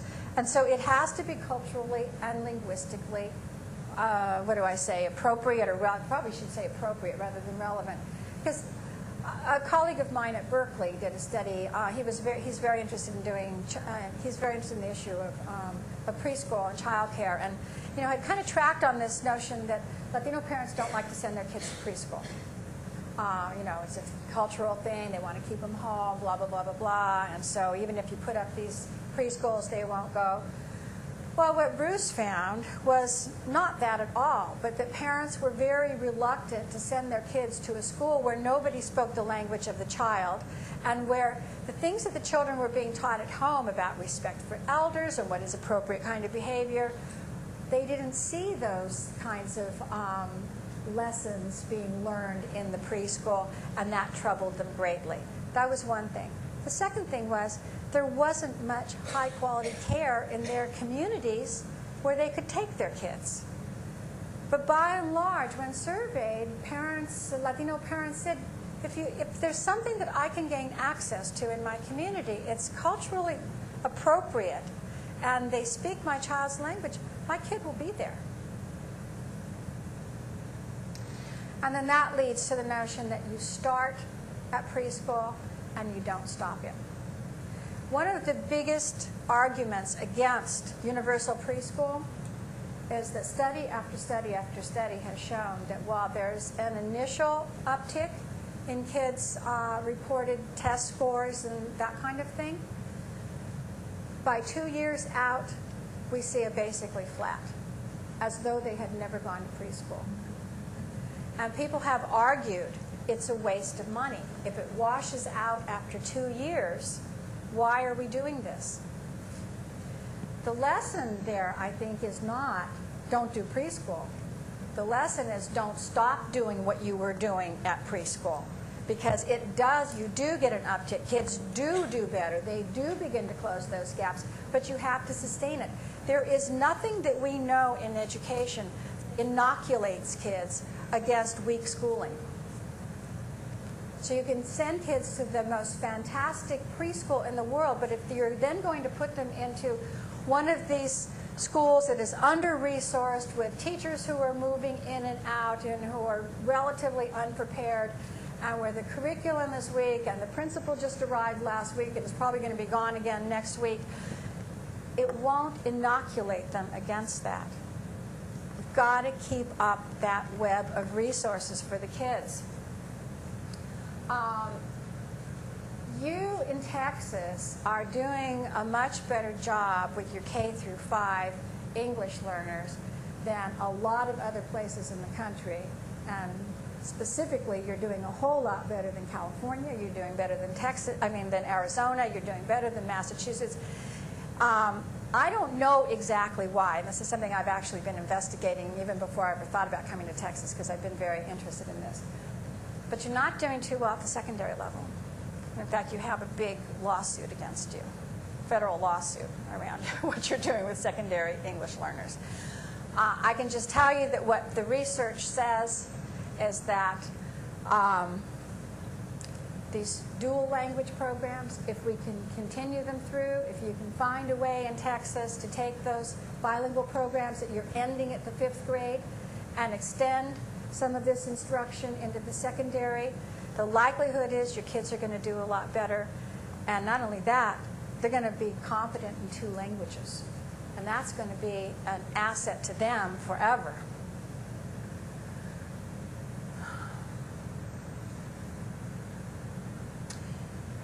At the end of this book on the Latino education crisis, I make a big appeal for really 2 things. I mean, one is the social supports, the health services embedded in the schools, because there's no way else that these kids are going to get it. And the second one is, and if I could have, my dream, if Obama called me tomorrow and said, what's the one thing that you want, Patricia? What I would say is a campaign to recruit and educate Latino students to become teachers. That has been the gateway to the middle class for every immigrant group that has come through this country. The first way into the professions is through teaching. It's something that people understand. It's local. It's tangible. It's something that they can conceive of and figure out and understand the value of. And if we had these kids, we're producing these teachers and putting them into the schools, into these communities where they understand that community. They can communicate with the parents. They understand what's going on with these kids. I think we could have such a much bigger impact on these children's futures. And it has this wonderful synergy to it, because we're creating teachers, but we're also creating college graduates. And we're bumping up those numbers, not just in willy-nilly college graduates and whatever. We're bumping up the numbers of college graduates in an area where they can be critically important to providing infrastructure for those communities. That would be my one dream thing, that we would guarantee every Latino kid, and I probably would say every African American kid too, and every Native American kid, if you want to be a teacher, if you're going to go teach in these communities, we're going to guarantee you it's not going to cost you a dime to do that. And it would change. It would change radically the trajectory of those communities, I'm sure. In Texas, California is up against the wall on this right now in terms of access to the University of California. We're out of seats. And we have a burgeoning population, and we need to get more of these Latino kids into the university. We have a large state university system. It's about half as successful as the University of California is in actually getting kids graduated. I mean, this is all a long discussion about higher ed and the way it works, but California state system has half as successful graduations as the UCal. right. If you go to the University of California, you have a very high probability as a Latino student and African American student of graduating and getting a degree. If you go to the state university system, which is less selective, you have about a half of that chance of actually getting your degree.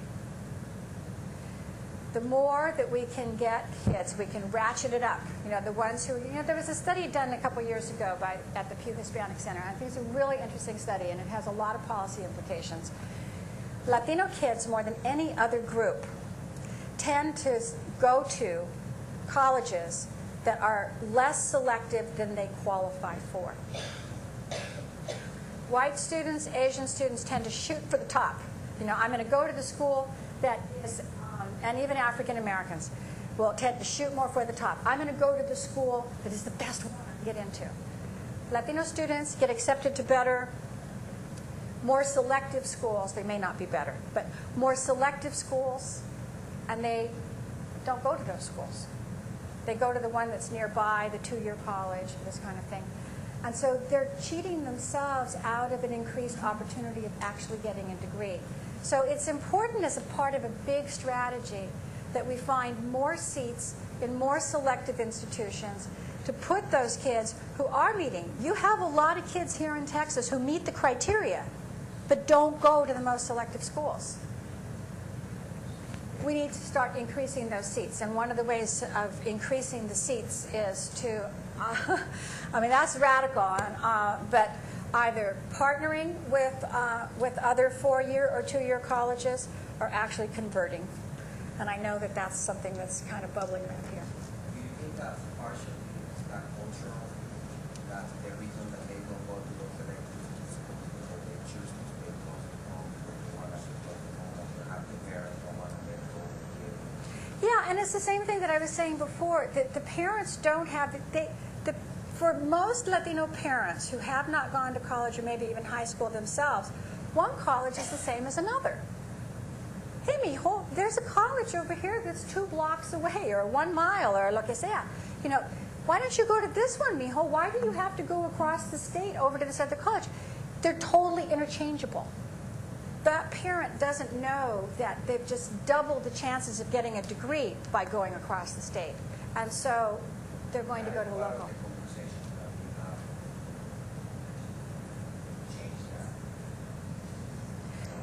Latino students, by and large, have no idea between the difference of a 2-year college and a 4-year college. It's only location. If there's a 4-year closer to me than a 2-year, maybe I'll go to the 4-year. But it has nothing to do with what they know about how they operate or what the consequences are for going to one or the other.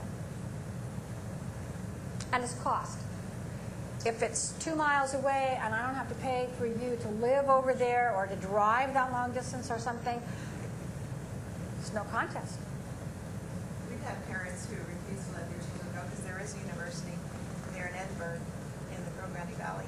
We put the parent and the student on a bus. I personally brought him up here to UT Austin. She had a full paid scholarship. The father was refusing to let her go. We toured him, took him on a tour of the campus. He had to, give him the opportunity to ask the questions, and he finally agreed.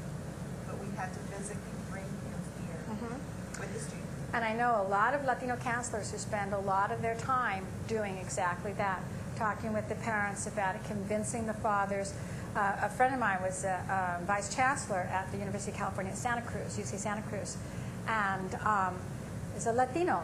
I think the first and the only Latino to have served in that position.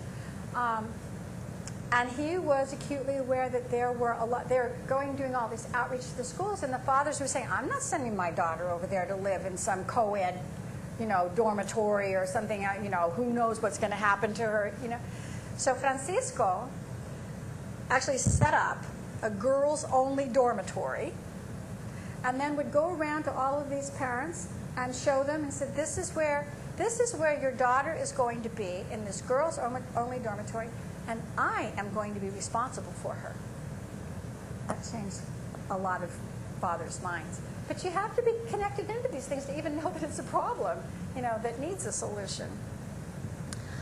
And then the final thing, in terms of the policy kind of stuff, this does end up being long-term, but it's a critical piece that we almost never talk about. And that's the relationship between housing policy and schooling policy. The reason we have all of these kids, well, one big reason that we have all of these kids clustered together in the lowest performing schools alongside the lowest performing peers is because they all live together, and they all live together because of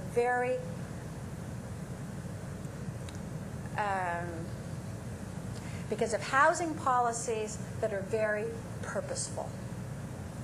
Not putting subsidized housing in areas where there are better schools. As the inner cities gentrify in a lot of our urban centers, who's working on schools that will be attractive to the new middle class that moves into these areas? Nobody. So those people move into those areas and then send their kids out someplace else for school. Why aren't we doing this housing policy, schooling policy kind of connection that would help get a lot of our kids out of these highly concentrated areas of low income, low performance, no future? We could do that with really thoughtful policies, and we're not. And in the interim, start seeding magnet schools out there so we can get these kids, voluntarily on a bus going someplace else where they're going to come in contact with other folks who know more about this world than they do. So that's kind of my longer-term agenda. I think there's some things that can be done right now to pump things up, but I really believe very deeply that it's got to be systemic. It's got to start from the beginning. And that's where I will leave it, and we have time for any discussion, or anybody want to argue with me about this or has other good ideas. I would love to know. What is the research in California regarding this, doing away with the bilingual program for the Hispanic? It's been, I think, about 7 years now? 11 years. It's been 11 years. What is the research showing of those children who enter K-1, 2, and how they're doing? Is the data just showing that they learn English and then are bottoming out? People who knew me, if anybody who knew me was here, they would say, "You planted her there, didn't you?"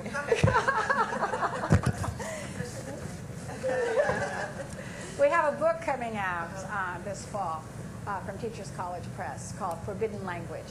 What we did is we commissioned research in Massachusetts, where it's been 5 years, Arizona, where, time flies. Massachusetts, where it's been 7 years, Arizona, where it's been 10, 2000 they passed it, so 9 years now, and California, where it's been for 11 years. And we got folks to actually track on these kids and see what is happening.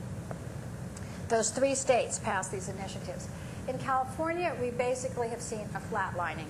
The kids are not doing any better. They're not doing any worse. They just have no access to bilingual programs, but they're kind of steady state. So you could say, well, it didn't have a particular impact. I would argue that it had a very big impact for 2 reasons. One, they cannot easily be educated in 2 languages, which I see as an enormous benefit for anybody.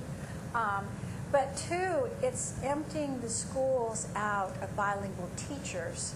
And even in these English-only programs and English-only schools, I dare you to find a principal who will say, I don't want bilingual teachers, because they're the ones who assess how the kids are doing. They're the ones who make the calls home. They're the ones who communicate with the parents. And the bilingual teachers now, the few that are left sprinkled around, are just burned out, because everybody goes to them for, what do I do about this kid? Is this a language problem, or is this a special ed problem? Or what do I do about this parent who I can't communicate with and I need her to check the home, So I think that has had a very negative impact on the infrastructure. What you need to know about California is that when we went into this no bilingual education period, only 29% of the kids in the state were in any kind of bilingual program anyway. So 71% of the kids were already in an English-only program, continued to be in an English-only program. And today, about 6% of kids are still in a bilingual program, some kind of a waiver situation. So in reality, that only affected 20-some% of the kids, or about 1 out of 5. When it's only having a direct effect on about 1 out of 5, and some of those programs were no doubt great, and some of those programs were no doubt weak, it's not surprising that across the state, you wouldn't see dramatic differences. You just see, I think, an erosion in the infrastructure of the state for working with these kids.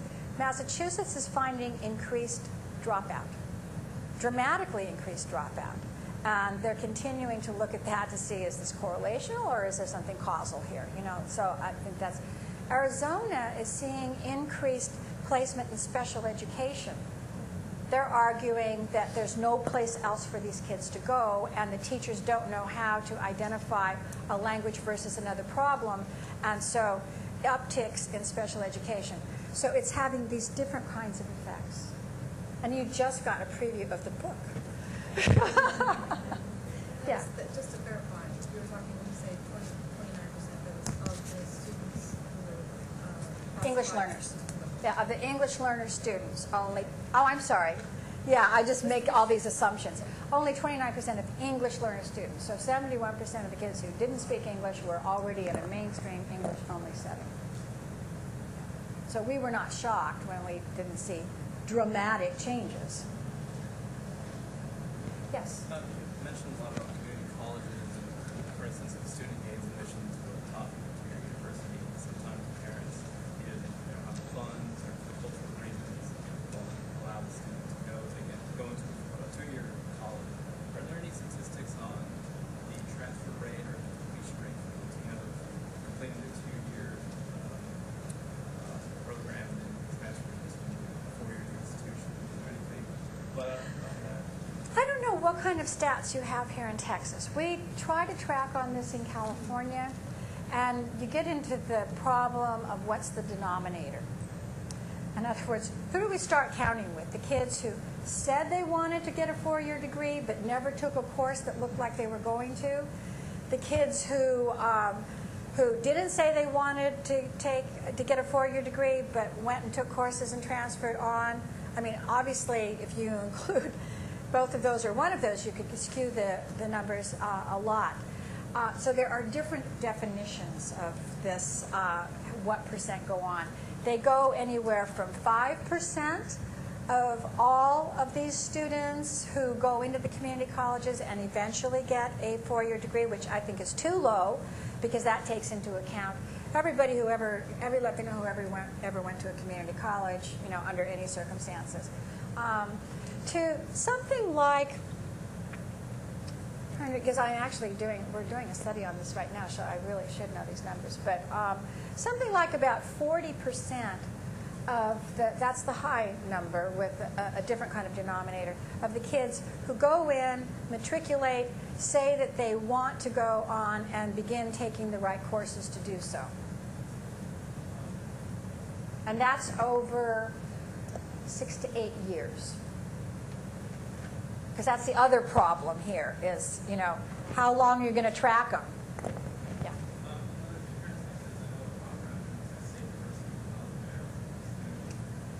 They're HSI, Hispanic Student Institute.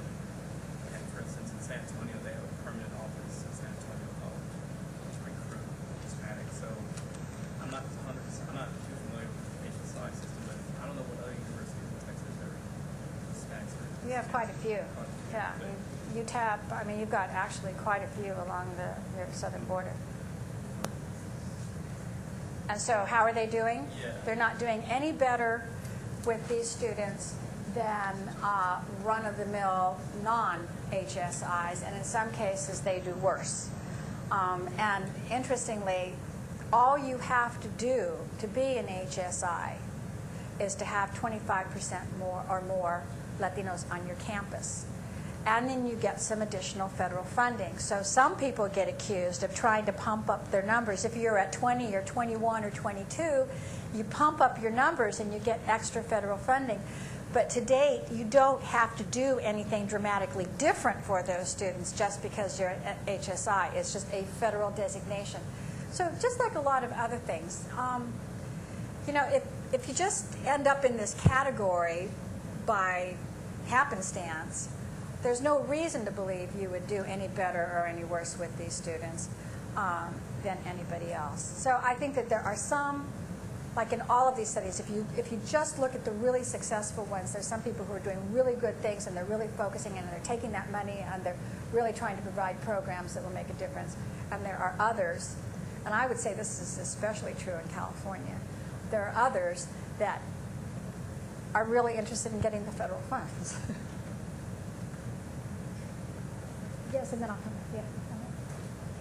Let's say the issue of non-completers. You talked about getting them to the door and then universities and they let them down, or they drop out for any number of reasons, financial, social, or whatever. And we know that don't, if you go to college or you don't go to college, the only thing worse than that is going to college, dropping out, and kind of end.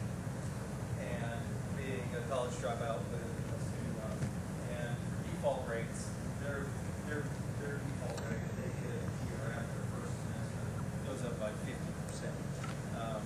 So avoiding debt is important in this first year, revising them.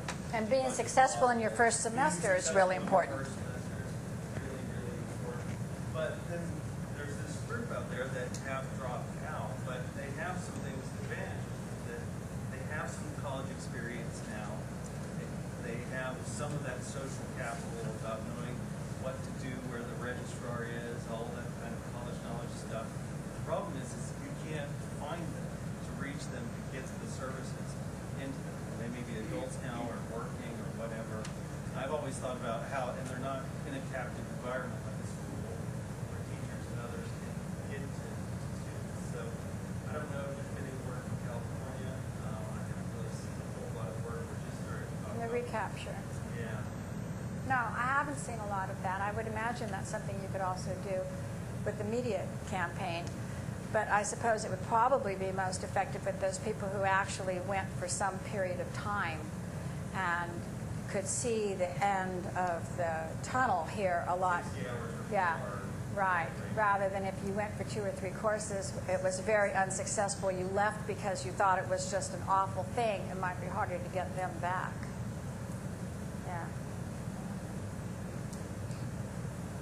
Question regarding secondary, specifically the high school and superintendents to the newcomer, the English language learner.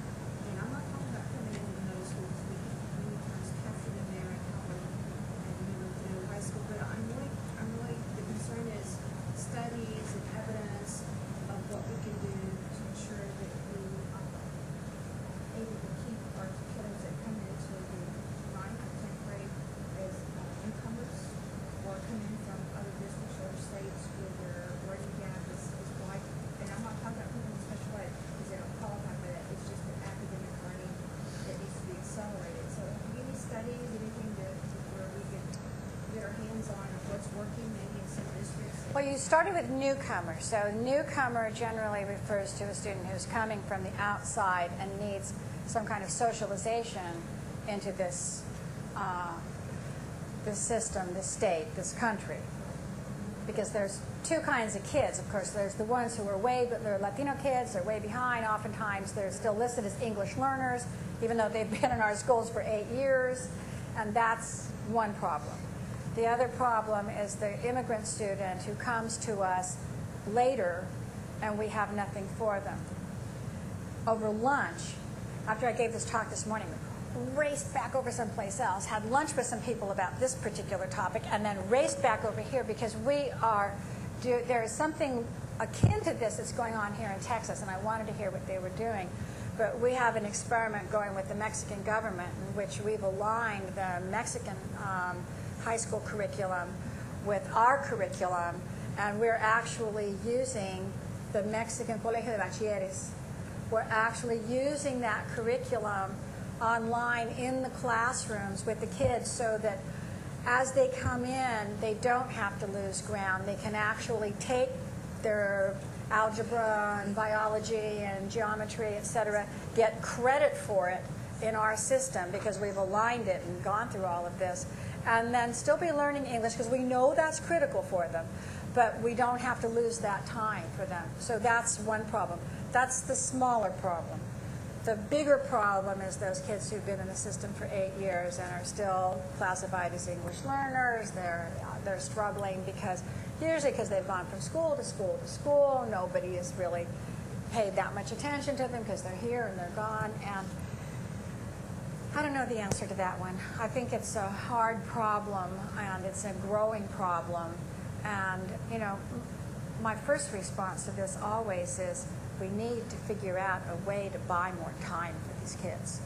If it means a couple more years in high school, if it means a year-round kind of thing, if it means after school and Saturdays, and somehow we need to buy more time because these kids need more time to catch up.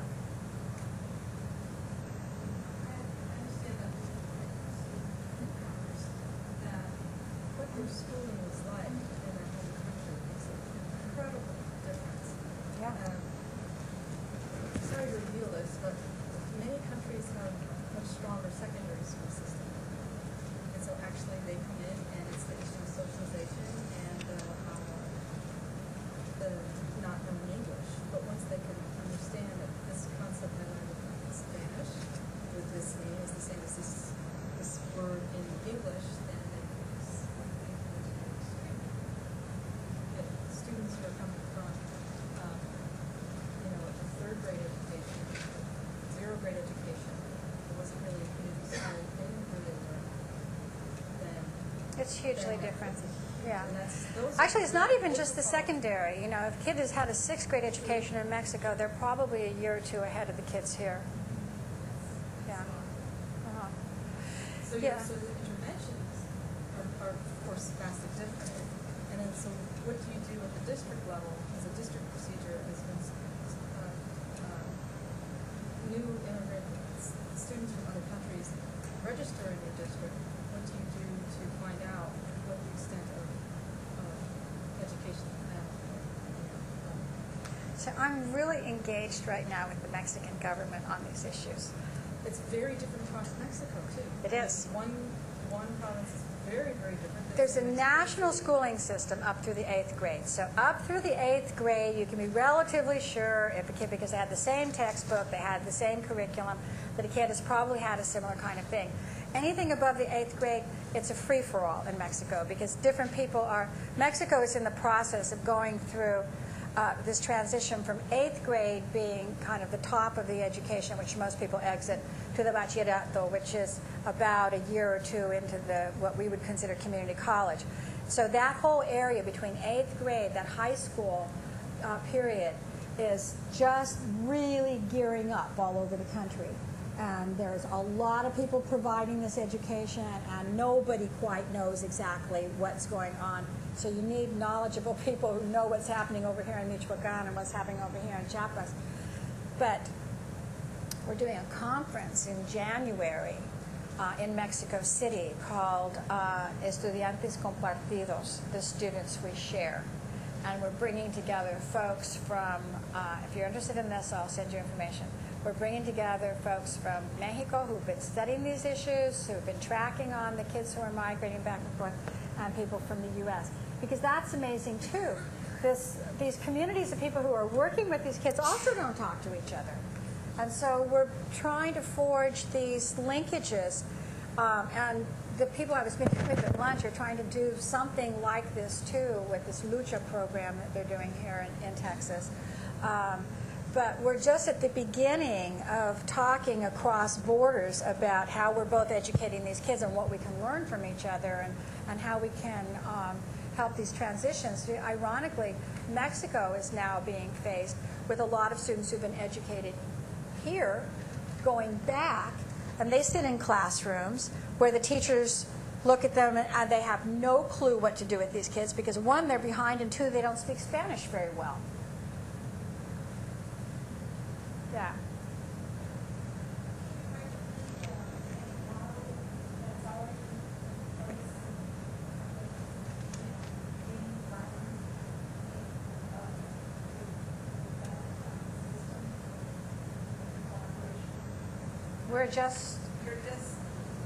I have funding from the Carnegie Corporation, from the Gates Foundation, from the Irvine Foundation in California, because eventually, once I got people over the idea that we were going to be providing Spanish language instruction at the high school, they all looked at this and said, whoa, this makes sense. Let's see if we can make it work. But it's just getting off the ground. Yeah. Well, what's funny, too, what I wanted to mention was that really one of the bigger problems we have is that our teachers, who are bilingual teachers here, are saying, this Spanish is too hard. It's too advanced. The curriculum is too advanced. They're teaching these kids things we don't teach them. And so the teachers are having to bone up to a higher level of algebra and a higher level of biology because the curriculum is so much more demanding. Have you found that those students that come here that are here and from here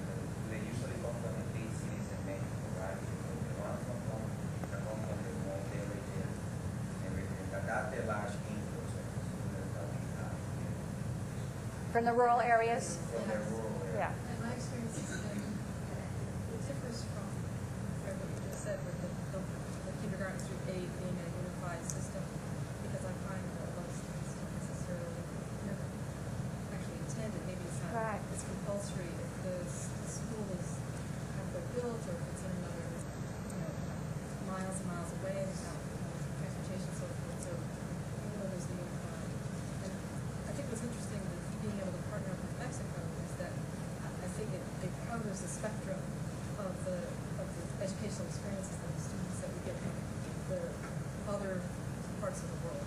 Yeah. Yeah. Because it's so wide. Yeah. No, you're absolutely right. And so, this is just another one of those instances in which there are no simple solutions, because the problems are very complex. Sort of to play devil's advocate on that though, here in Texas, the majority of our kids are U.S. born.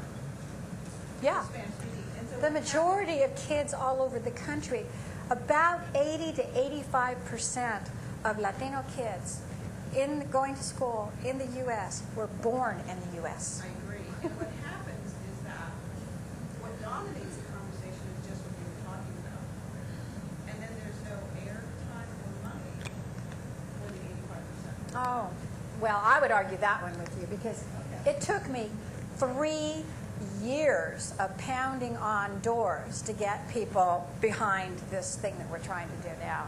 I mean, I got so close so many times, and then people would say, oh, but that's not enough of the kids, or, I'm not sure that, I got doors open and slammed in my face so many times. So I don't think it's dominated at all. In fact, what I've argued is it's not the biggest portion of the kids. And remember, too, that the kids who are Spanish-speaking kids, just because they were born here doesn't mean that they're English speakers. Absolutely. Right. I'm totally with you. Yeah, and a lot of these go back and forth, and they were born here, and they go to Mexico, and they study for a few years, and they come back. So it's complex. It's complex. But, yeah, I had people who just really wouldn't listen to this because they'd say, well, that's not the majority of our kids. We need to deal with these other kids. But I think we need to deal with all the kids. And if we have something that's maybe a solution for this portion, at least we've taken them off the table, so now we can focus over here. But thank you for raising that, because I like to have a little bit of pushback. Yeah. How do you find why Asian students there? Yes.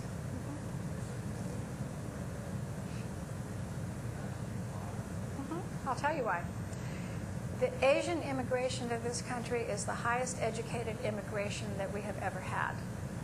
While there are some pockets, like the Hmong or the Mien or some Cambodians, that have come to us as refugees and are not doing that well, even though the community may appear to be very low income coming here, because immigrants always, whatever you were doing in your former country, you can no longer do here.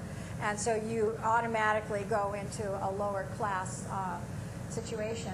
This is the best educated immigration we've had. There is no better predictor for how a child is going to do. Poverty is not as good of a predictor as mother's education.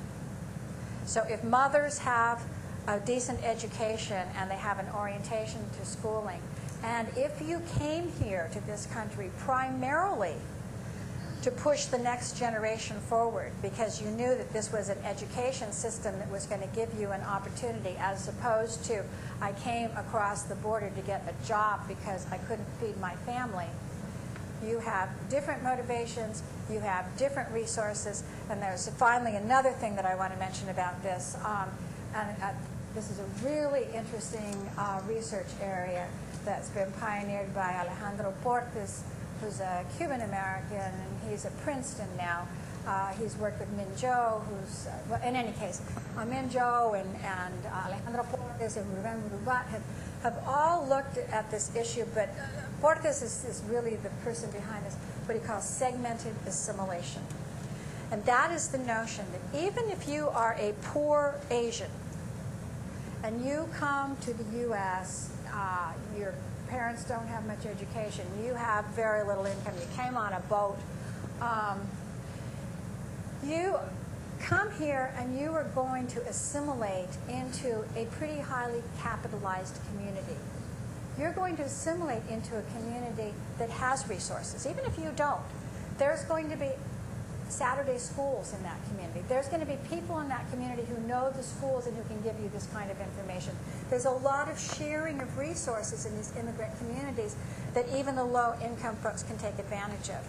If you are a low-income Mexican and you come to this country, you are going to assimilate into a very low-capitalized community that doesn't have Saturday schools and after schools, doesn't know anything about the schools, is totally shut out of it, and you are not going to share in the resources of that community.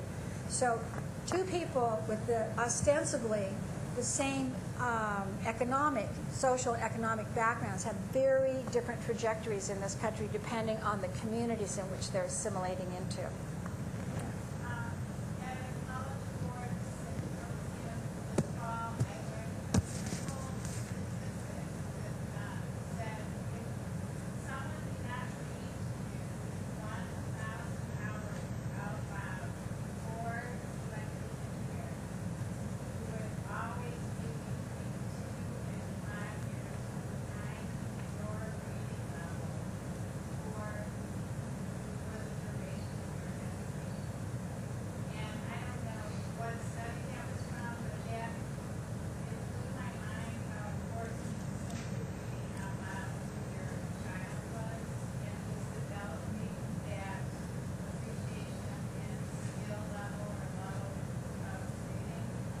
I think reading to kids is very important.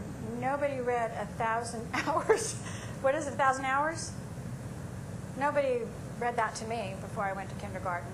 I'm not an example of anything, but it makes me a little skeptical about, sort of these standardized kinds of things.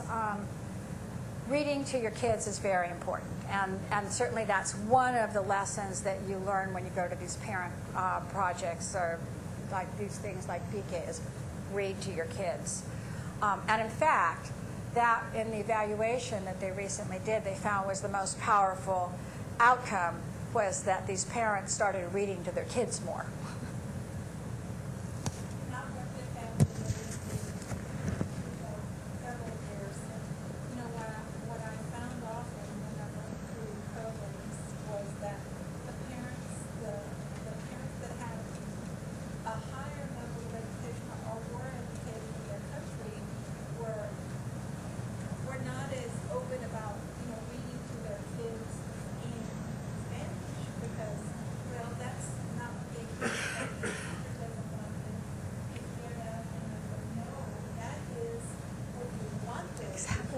Exactly. Right. In the language you understand, the language you can elaborate in. Yeah. That often came across, and I was like, what you do, just that interaction with your child, with that book, with that reading, or language, make that We need 1,000 people like you out working in the schools because they get too much misinformation about this, and I have seen too many programs where they try to get the parent to read to the child in English when the parent doesn't speak English, and they think, oh, this is so good for everybody. The parent's going to learn, the child's going to learn, and it totally undermines.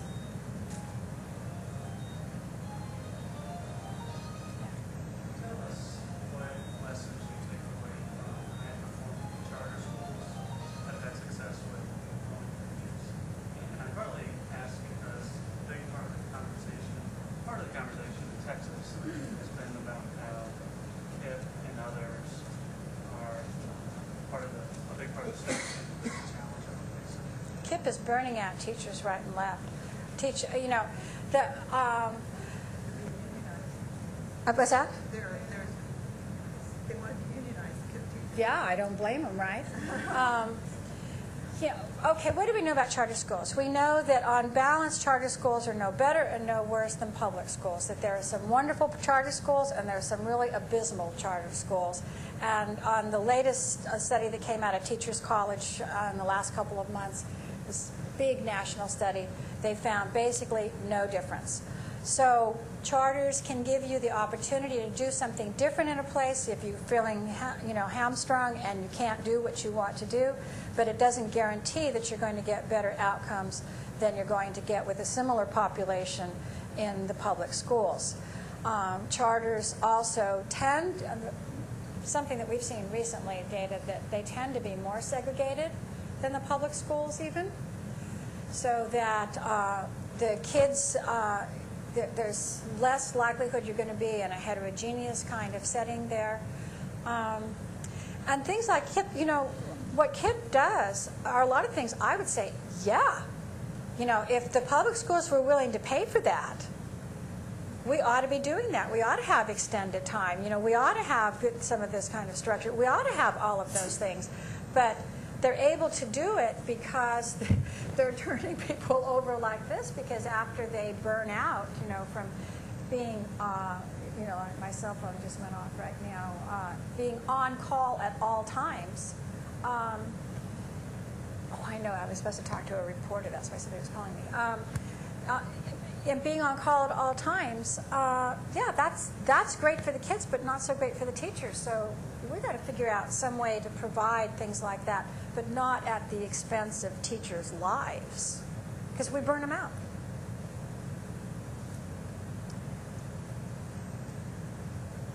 Thank you very much. Thanks for being so attentive, for asking good questions.